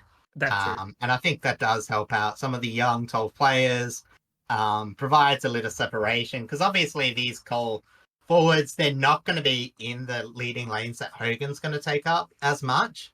Or if it is, you're going to be hoping that Hogan takes the mark over, as you say, Riccardi or Cadman. Yeah. Um, Although but I definitely want to see Cadman get more game time because he's like again he was a top draft pick. He was a number 1 draft pick, I believe. So I definitely think they need to put more time into him.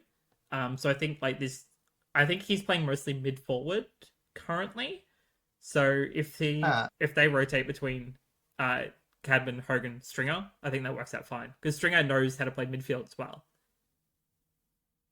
yeah, but yeah, I don't know. I'm still a bit. Honestly, I think out of all of this, I don't think Essendon are that upset about losing Jake Stringer, and I know that's a controversial opinion. But their forward line over the next so many years, I don't think they can rely on a player like Jake Stringer, considering how abysmal they were when the ball hit the ground. Yeah. Like they had a strong enough marks inside 50 with Langford. You saw Harry Jones getting better as the year went on. Mm-hmm. They've got who's that young player? Anyway. I haven't looked at their list Perkins? recently. Perkins is more midfield. Yeah. That doesn't matter. I can picture. I can't remember the name, but yeah, go on. Yeah. So honestly, as I said, Essendon will probably try and pick up a small forward. I think they have one of the academy players that they're doing. They do. That'll, they'll develop into it. So I think, in terms of Essendon, they just get a 3rd round pick for essentially long-term planning. Yeah. And, it's really weird because I don't want to say Stringer's a negative impact. Yeah. You know what I mean? But I think for Essendon, I don't think is like the right fit. It made sense at the time where Essendon was sort of trying to get back on their feet, get some consistency. Mm-hmm.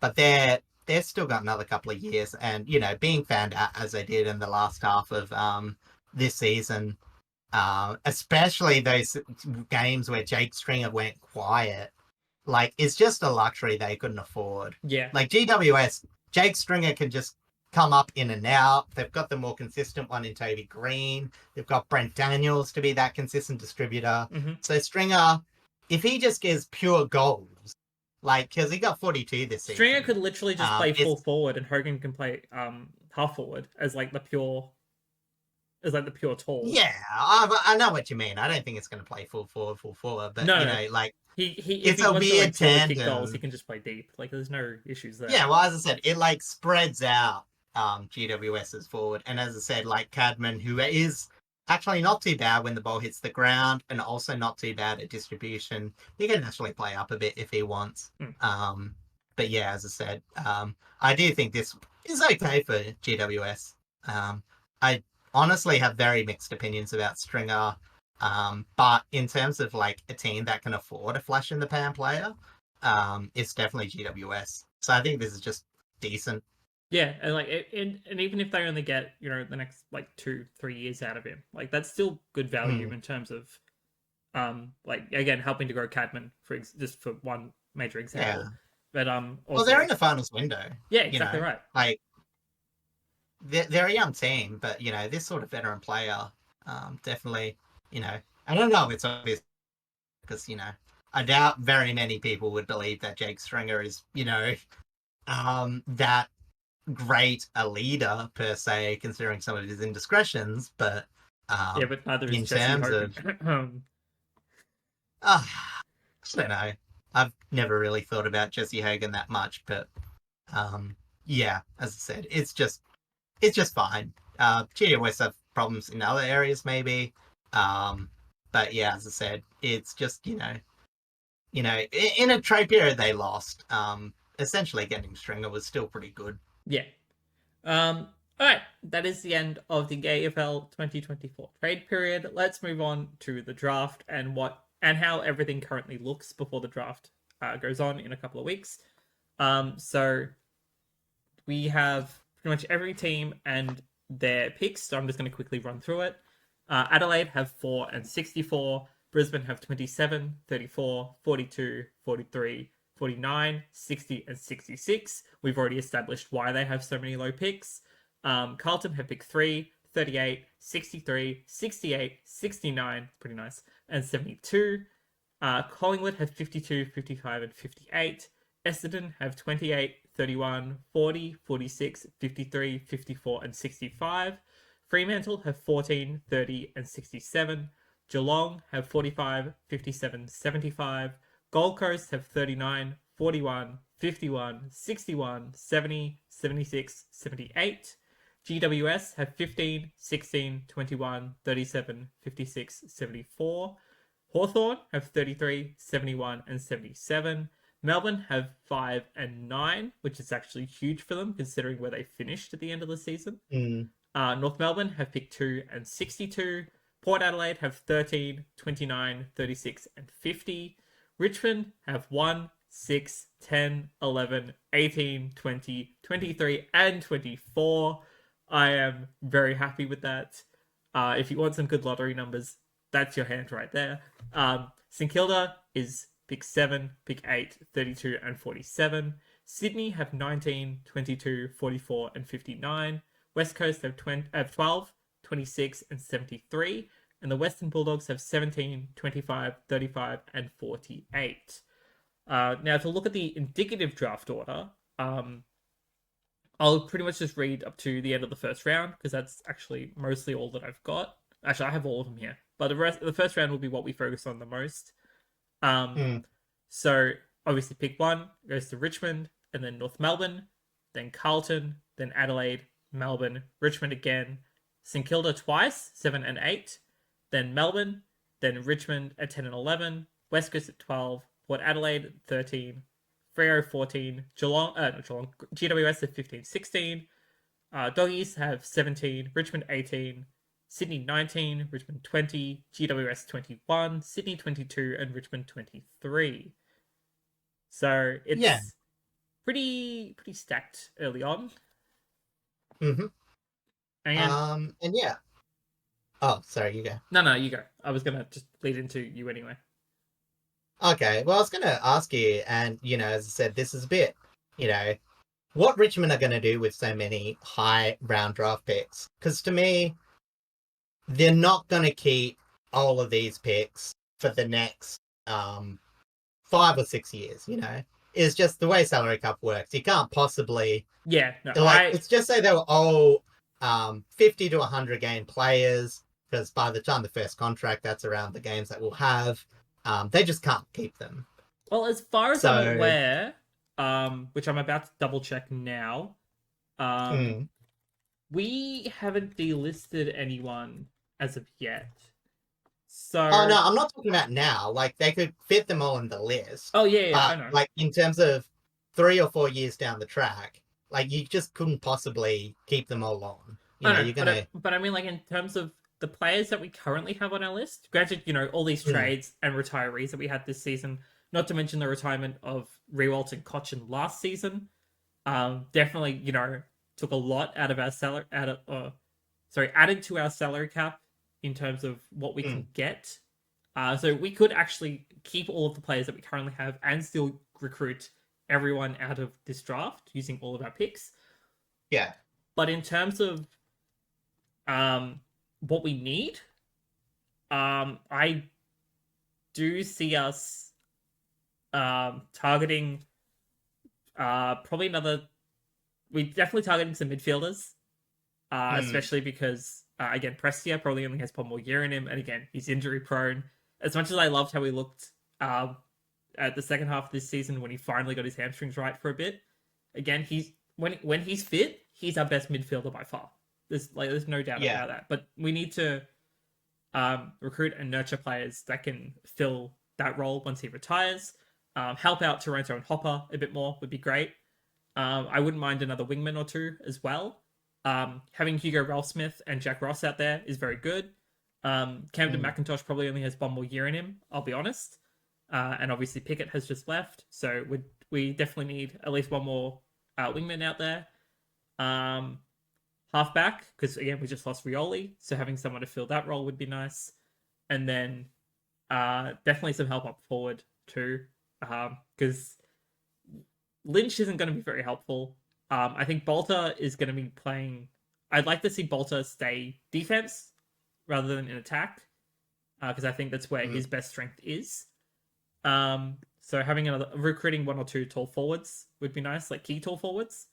And then maybe one or two small forwards as well. But again, I think it's mostly midfield work that we currently need, because I think our backline, if we have all of our fit players, is easily a top 8 backline. We just need to get them solidified and gelling properly and getting the game time into them. Yeah. Well, I was actually going to play something that's I had a thought when people were comparing this draft hand to the GWS draft hand with their initial what do you call it, expansion draft picks. Yeah.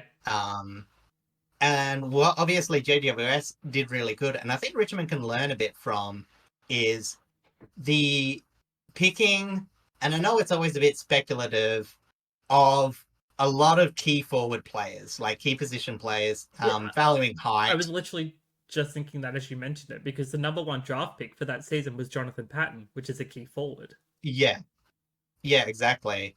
And obviously it's a bit weird for Richmond because I don't think there is as many, like there's a lot of height, not so much key position players, but obviously, when you're playing in the lower leagues, unders, like eventually most of the talent just gets put in the midfield, no matter what they really are suited for. Yeah. You know what I mean? So like that doesn't necessarily matter all that much. But if they can get, like, I think they get about 4 or 5 midfielders, pure midfielders, and obviously some of them stay in the midfield because obviously they've got some areas to develop. Mm-hmm. I think some will even turn into like the hybrid, either if they need another one off halfback, or if they need one in the half forward line, or even one that converts to a winger, they'll get that.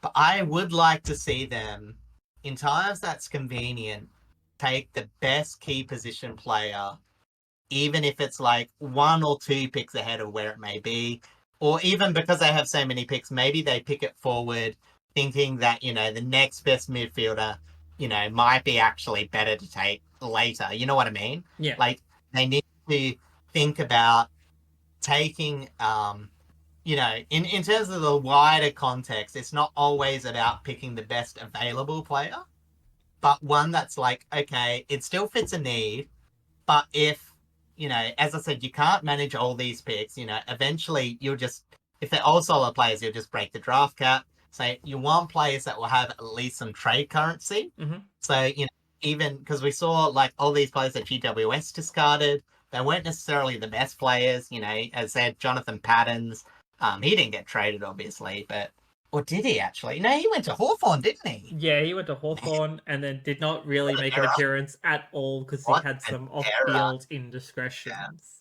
and injuries. Yeah, as well. So, you've got Cam McCarthy.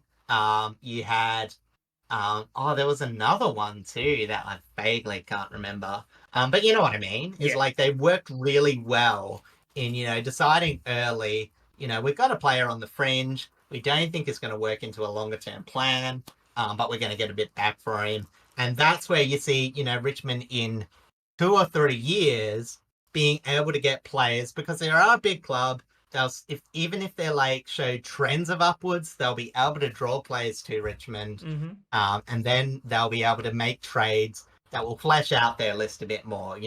Like we'll see probably like a pick 11 or a pick 18 turn into maybe a solid veteran player that's like 28 in a couple of years. You know what I mean?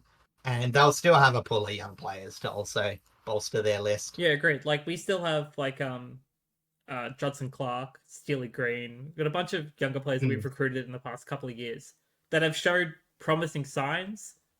Granted, Juddy had an ACL injury, so that was unlucky for him this season. Would have actually been really nice to have him out there this season. But like we've still got so much young talent on our list. Some of it somewhat proven, some of it still have yet to play. We still have a couple of players that we've recruited from a basketball background that have had back injuries that we've been trying to fix and then mold into ruck players to help Nankervis. Yeah. Because Nank's not too far off retiring. He's like 30, I'm pretty sure now.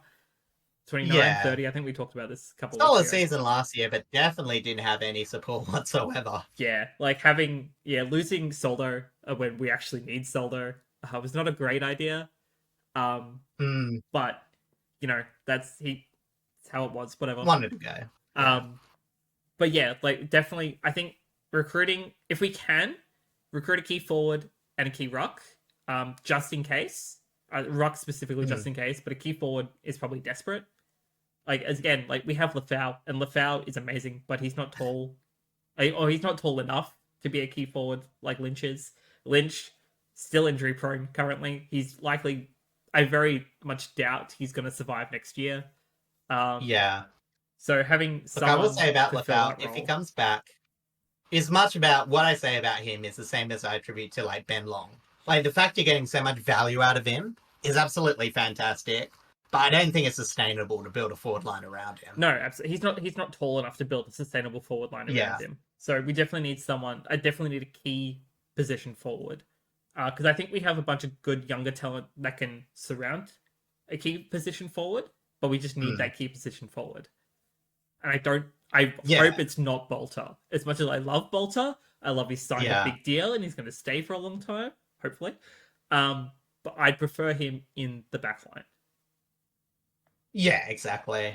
And just in terms of other teams, and just roughly what I think will happen, I think Adelaide with their first round, they're probably going to take a midfielder. Yep. There's a lot in the draft. Not too many South Australians high in the draft, so they'll probably take the best Victorian midfielder. Carlton, obviously, probably in the same boat. I don't think he will get too fancy. It'll just be best available midfielders for the first 6 or 7 picks. I think St Kilda will look for a midfielder and a forward with their picks. Yeah, exactly. I definitely think St Kilda will go a bit tall and then maybe bolster their midfield. With 7 and 8, you can pretty much control that a little bit. Yeah. The other thing is maybe Melbourne goes a bit tall. You'll have a bit of competition there. But you'll probably see the teams that are going to go early on the tolls are probably Melbourne and St Kilda. As we mentioned, West Coast is probably either going to be, as I said, Bo Allen or the next best available midfielder or position player midfield. As I said, Essendon's obviously already done. Freo, as I said, I'm not too sure when it comes to them because they're playing in a very weird spot where there's not that many. So they'll either play a draft early. WA player takes them earlier in the draft. Yeah. Or, as I said, best available. I'm not going to say I know much past the first 10 picks. So anything else is a bit speculative.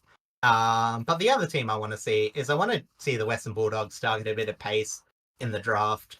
Because, as I said, they're lacking a bit of it and they haven't really done much to fix it in this off-season. They have a few young players coming in.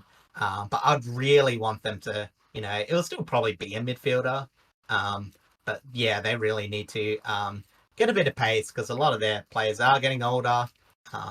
They're not that fast and they struggle a lot with transition. Yeah. So I think even 17.25, you can still get a very good value pick for that. But I don't think they had the best off season. I really want them to go by need. What do you see for GWS's 3 picks in the first round? Well, with the Stringer, the Stringer acquisition, I feel like they probably don't need much more forward line wise. So I think maybe they're looking at midfielders. Oh, it'll just be midfielders that have a bit of speed, have a bit of good ball use. So as I said, with their losses that they have in the half back line, they'll probably maybe looking to play. Oh yeah, they probably want another early. defender or two. Yeah, so they're going to have a ready-made, because they don't need key players. So they'll be looking, 15, 16, let's look at the most ready-made ball user. Then maybe, a project midfielder, even a key position player down back. For the future, Sam Taylor could be getting injured. You always want to be a bit proactive with that. But I really want to see them focus on good ball use, because that's what they're really lacking.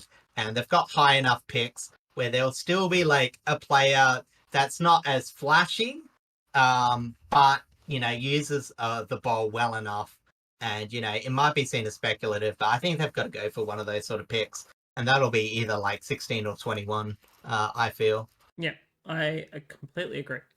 All right, time for our last topic of the episode, and we're going to take a brief look at the AFLW. The final two rounds are coming up before finals, and Psyrick wanted to just touch on it a little bit. So, floor is yours. Yeah, well, obviously, I've been going to the AFLW a lot this year. There's been a lot of discussion about the season of the AFLW, and I'm not going to talk too much about it. I've made my opinions fairly well known, but one of the most disappointing things about this season is, despite there being a lot of, inequalities in the league, and I've mentioned there's disparity between some of the best teams and some of the worst teams. There have been some fantastic players and some fantastic teams this year, so I just want to go through basically the teams that are looking to make finals with 2 rounds to go. Say some of the strengths from what I've seen this year. I haven't seen a lot of games outside basically Fremantle and Port Adelaide, because I obviously follow Fremantle, go to every game, and then I just follow Port Adelaide because obviously my ties. Mm-hmm. But I just sort of want to mention it because as I said, there are some exciting plays this year. I think in the finals where we see teams that are more evenly matched together, it might be worth getting invested in, especially if you're like, oh, I haven't liked the season this year. Just give you a bit of a rundown. So if the team you're supporting is in it, roughly what to expect. Basically, I think there's 5 teams with a very solid case for being legitimate contenders. The top 2 being the Kangaroos and Hawthorn. Obviously, would be great, even though they're Victorian, to see them because they're the newer clubs. The Kangaroos are just absolutely stacked in terms of players. Like, they've got some of the best competition players in the competition, like Riddell, oh, I'm blanking. I gotta look it up. Sorry, I haven't actually watched that many North games. But You're right. Got Garner, I can't Kearney, help you, yeah. Ashmore, Kearney, some very strong, not just midfielders, but forward line players. They're the best scoring team in the comp. They've got a ridiculous percentage of 335.6. Granted, they've had... Wait, what? Yeah, 335.6. I just saw that. That's insane. They absolutely smashed some of the lower. Anytime they place the bottom 12, the scoreline's been 71-15. They're almost undefendable if you don't have a solid thing. The only draw is to, ironically, bottom side, which is GWS. Don't ask me how that happened. It just happens. They've still had a few solid wins. Relatively easy schedule, though. But don't, put that past how amazing their season has been. Easily the favourite to win the competition. I don't think it's a lock. The next team, Hawthorn, I watched them dismantle Freo at Fremantle Oval.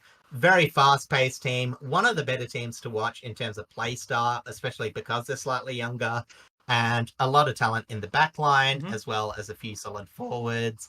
Honestly, some of the pace is some of the better that I've seen. And I think they've got a few really good.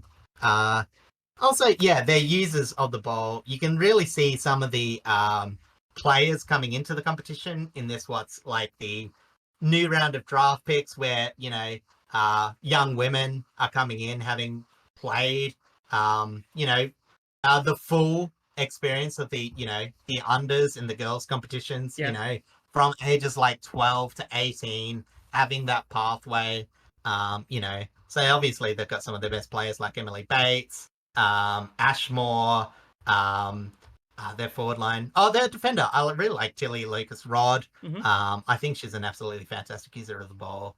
And I think they have a really good forward line as well. Again, I'm not as brushed up on all the players, but absolutely fun team to watch. The couple of matches that I've seen them play. Then you got a couple of the old stalwarts. You've seen them before if you've been following AFLW. You got the Adelaide Crows and the Brisbane Lions. I won't talk too much about them because if you've watched them play, they're a generally good team. But I will say, Ebony Marinoff for the Adelaide Crows, what an absolute stud of a game player. Adelaide just find these players and are doing so well at developing. She's honestly, from what I've seen, probably the best player in the league at the moment. There's a few others in contention, but in my mind, she might win the whatever their Brownlow medal is called. And yeah, as I said, absolutely fantastic. And again, just two very consistent. You imagine, even though they might finish third and fourth, probably not top two, they'll be very dangerous in the finals just for the experience. Yep. And then the final one of the contenders might be a bit controversial, but I reckon with the amount of talent that they have on their list, I think Richmond might be able to do a bit of damage from fifth. I won't exactly interject briefly in here just to say that I do briefly keep up with the Richmond girls. Not necessarily in terms of active watching it, but I look at the score lines, I look at the numbers. And I'm very impressed with how the girls have actually performed this season. Considering, again, they've been up against some really tough talent. Yeah, exactly. They've had some pretty tough games. Again, that's why I have them over Freo. I know Freo are slightly below them, but Freo's had a softer draw and looked a bit flaky in areas, whereas Richmond, I don't think they've got the scoring capacity of the teams above them, but they've definitely got the top-end talent to match. Obviously, with... it's not Brianna Davies, is it? The one that used to play for the Bulldogs. I'm blanking. And obviously Marie Conti. Monique Conti was one of those former players. But yeah, I'm blanking on her name at the moment as well. Yeah. No, Katie Brennan. That's it. That's right. I'm not sure. Our captain. Yeah. But yeah, as I said, a lot of fun, good players. And they're, again, a fun mix of new and young. Again, it's the Kangaroos have been bubbling for a while. They're always threatened to take over the competition, but haven't quite got there, whether it be injuries or whatever. But Hawthorn and Richmond sort of have had that more natural development. Haven't had as many players go their way as the Kangas. The Kangas have been absolutely ridiculous. I'm surprised it's taken so long for this season to come from them. But yeah, as I said, I won't be going for them. The couple of teams below them, I'll be cheering for, but Richmond are a fun team to watch. So yeah, Blazy, I would definitely recommend checking them out come finals. Yeah, if I wasn't away this weekend, I'd definitely check out. Well, actually, they're playing Dreamtime in Darwin, and I'm going to be in Townsville, so I could, if I had the time, I would actually take a quick flight over. But yeah, I haven't actually had a look at the schedule, but if they're playing more local next week, I might go and take a look at the game. Otherwise, if I get an opportunity to go to a finals game, I'm not going to say no. Yeah, because they're playing at Swinburne against Hawthorn to finish off. Playing at Putt Road on the final round. I'll take that. Is that Swinburne? Yeah, that's the Swinburne Centre is Putt Road Oval. Oh, okay. Yeah. All right then. Well, that should be an absolute cracker, in my opinion. Yeah, I might have to check it out. Richmond a top 4 spot, so yeah, that's a big game. That's why I sort of want to mention some of the finals matchup coming up. So if it's in the area, check it out. Again, I can understand not going, following the league because of some of the scoring, but there's some important games with a lot on the line, and they do put in a very solid effort. It is something I do want to get a little bit more involved in, especially for the Richmond team. But yeah, it just hasn't grabbed me as much just yet. No, but I think if you're going to introduce someone new to the sport who doesn't really know all too much about the AFL, I think the women's league is actually a pretty good start. Absolutely, it's normally a terrific atmosphere. Fremantle Oval in WA is fantastic. I just went to Leederville to see the Derby. It was run by it had the telethon side to it, which is the WA fundraiser. It's a massive thing. Yeah. And they got 6,000 odd people to it, and it was a really good atmosphere. Terrific. I wouldn't say terrific game, but at the same time, it was really great. And as you said, to get people involved in the game, I've seen a lot of people. It's funny too with the Irish connection. Right near Fremantle is a lot of the backpackers. Oh, yeah. So you actually do get a lot of Irish people coming to watch the game for the first time, head down to the road, watch the football, because it's also a cheap thing to do as well. Yep, it's true. So yeah, that's always good to see. But yeah, just quickly wrapping up. I think there's probably 4 teams in contention. If St Kilda or West Coast get a bit lucky, they could make it in. St Kilda more so probably have the ability to make a bit more of an impact. But it's unlikely. But going from the top, the one I support, Fremantle, fantastic play on halfback, excellent ruck in Mim Strong, Ash Brazel. It's one of the stories of the year. She was already a decent player at Collingwood. Probably unfortunate that she played for Collingwood because I didn't actually realize just how good she was until she went to Freo. If you don't know Ash Brazel, she's the net bowler, pretty decent net bowler as well. That sort of got traded this year. So she's been fantastic. Freo off the halfback's been fantastic. Unfortunately, their forward line's been a bit mediocre. It's what's been holding them back this year.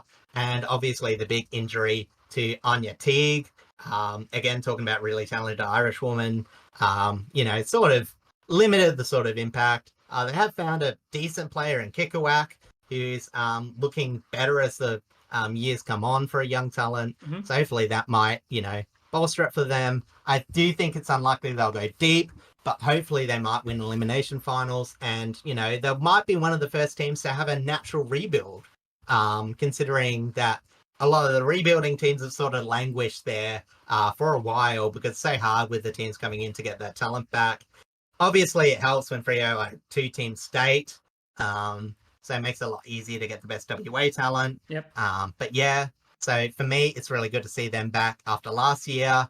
But I do think their schedule has been pretty easy, especially when they had the 3 games at home, when there were, the league was still in the game after 4 or 5 days sort of thing. Oh, yeah. That was huge for them. And next we have Port Adelaide, who I don't think are as good as the teams above them, but man, are they fun to watch. And they're coming off a 4-game win streak with some pretty good performances. A lot of really fun players. Scholes in the ruck, absolutely fantastic. Her sister's coming through as well. Even with the injury of their captain, their vice captain who's taken over, Saint's been absolutely fantastic. Gemma Houghton, stalwart of the forward line, former Freo player, and still misses a few easy shots, but very good to watch. And the rise of Day in the back line, I think it's Day anyway, a former Collingwood player, went through a few clubs and found a feed at Port Adelaide, and is a great rebounder. As I said, one of the more fun teams to watch. A lot of the good things I've seen in the AFLW is some of these young teams have been trying to adopt a more faster playing game style, and it does occasionally. And, as mentioned, West Coast before, great team to see their improvement for the year, willing to take the game on. They have had some blowouts, but I think the way they're going is the right way about it. They've got to back in their own development, and I think Daisy Pearce has an understanding of where the game's going. So even though they've gone blown out a few times, I still really rate them. But I don't think they'll make finals. And to polish off again, Essendon have a chance to make finals. A bit rough early on. They lost Bonnie Toogood and another one of their players. I think maybe Brett Barkas missed a few games earlier on in the season. They're a solid team. I don't think they're going to make it far into the finals. And they might lose out to Melbourne, who are obviously a team that have historically been really great, but had a terrible run of injuries from the start. They're starting to put a few wins together. I think they had a shock win against Brisbane last round. Yeah. So that makes an interesting setup. If you're a Melbourne fan, consider going to one of their games as they try and push finals, because I think they've got to make it. And St Kilda would take a lot to happen to get into the finals. But if they can do it, they've got some good percentage, so they just need a win out to hope to get in.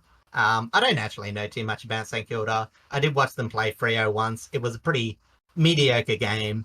So yeah, as I said, I won't say too much about them, but they do have a chance to get into the finals. And yeah, pretty much so do the Eagles, but I just don't really see it happening. And yeah, as I said, so there's got a couple of big games. So Melbourne, as I mentioned before, if they can get a shock win against Hawthorn, which will again be really hard, but possible, they'll have the last ranked Collingwood to beat. So if they win back to back, they might make finals. We've got first and third, Kangaroos versus Adelaide. If Adelaide win, they're assured a top 4 spot. So if you're keen, watch that. That's on this Friday night. Then, as I said, we've got Essendon and Richmond. It should be a really great game. And finally, in the last round, we've got the one I mentioned before. Sorry, missed a spot. Oh, there we go. With what was it? Richmond and Hawthorn. St Kilda have to beat the top 4 prospects in the Brisbane Lions to possibly get into the finals. Might be fun to see them play. And then, Fremantle have to beat the Western Bulldogs in order to secure a final spot. A home finals, hopefully, which I will be very keen to see because I have not seen an AFLW finals before, and hopefully I might be able to see one this year. That would be pretty cool. So just because you kind of did them all in a weird order, I'm just going to quickly go through the ladder as a whole, just so audio listeners primarily have an understanding as to what the ladder actually looks like before these last 2 rounds play. So 1st to 8th is the Kangaroos, Hawthorn, Adelaide, Brisbane, Richmond, Fremantle, Port Adelaide, and Essendon. And then 9th to 18th is Melbourne, St Kilda, West Coast, Geelong, Western Bulldogs, Carlton, Sydney, GWS, the Gold Coast Suns, and Collingwood. Yeah, and as I said, it's for the league, as I said, obviously the hardest thing about following a week out is some of the percentages for the lower ones. You got Carlton on 47%, Collingwood on 42%, which is obviously disappointing to see. Western Bulldogs, also a team that have gone absolutely gutted over the years. Really shame that, they essentially got vultured out of being a very good side. Mm-hmm. But yeah, as I said, in terms of like the top end talent, I definitely think it's worth trying to watch the best games because sometimes, you talk about the talent and, like the games sometimes unwatchable or whatever. Like, honestly, I think a lot of it is just because the games are so variable. Yeah. I think in the finals, when you watch some of the best teams play, like you watch Adelaide and Brisbane play, that was a fantastic game. When Fremantle and Melbourne, when I was watching, I think Port Adelaide had a really good game with someone. Like, you can't really see where the league is going, but you have to know where it is at. As I said, I think it's just a period where you've got to let the game grow. And, you don't have to like it so much. But I do implore you, if you're interested in football, just try and check out, in the schedule where some of the best matches are going to be. You can pick and choose your game. But I think it's worth putting at least a overlooking eye into some of the AFLW teams and, some of the talent that the girls have been able to do. Like Ebony Marinoff, like considering the game's condensed, she's averaging 31 disposals in 18-minute quarters, which is absolutely ridiculous. That's crazy. Like averaging nearly 40 in the men's. So, they're, despite, some of the uneven talent allowing that to happen, some of the top tier players, what they're able to do, like when you see the context of how they're playing, like, you're watching some really special athletes out there. Yeah. And, it would be a shame to see some of that go to waste just with the way that the AFL's been organising the women's. So that's why I wanted to give a little shout out and a little rundown and, just encourage people to watch if they're keen. Sounds good to me. So that brings us to the end of the episode. I don't know if there will be a next one next week. There isn't all that much to currently actually go on about. No.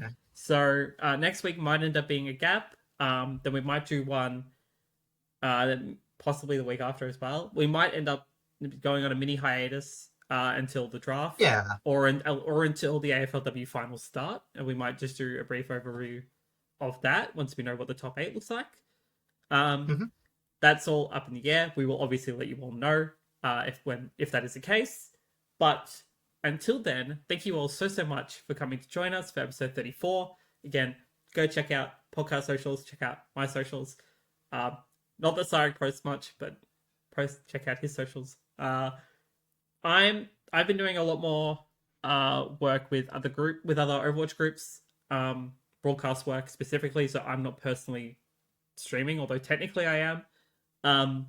So if you want to check out AOE Sports, Avatar Liger is the other, and Disconnected Esports. They're the groups that I've been working with doing observation work for Overwatch. Otherwise, I'm still streaming on my own channel. I will be streaming on Tuesday still as per normal. Again, I know this goes out on Wednesday, but I'm still streaming mostly every Tuesday. And then I try to do a second stream during the week. Although apparently I've suddenly become unwell, if you can hear it in my voice. Not that I was really expecting to be unwell because I felt fine all through today, but clearly I've picked up something. So it's very 50-50 whether I do actually stream on this Tuesday specifically. Not that it's going to be mentioned. Not that you're going to see this until Wednesday anyway. Besides the point, please come check me out. I am trying to be more active. Otherwise, I have big plans for November. I'll probably post that on TikTok and Instagram specifically, rather than mention it in just a random bonus podcast episode. But who knows? The TLDR is that I'm going to be doing Movember, and I'm going to do a bunch of stuff related to Twitch at the same time. So if you're interested in any of that, or like donating to charity, stuff like that, please come and check it out. I will post it all on the socials when it's all set up. But until then, thank you all so much. And we will hopefully see you all either next week for episode 35 or in a couple weeks for episode 35. We will let you know. But until then, thank you again, and we will see you all later. Catch up.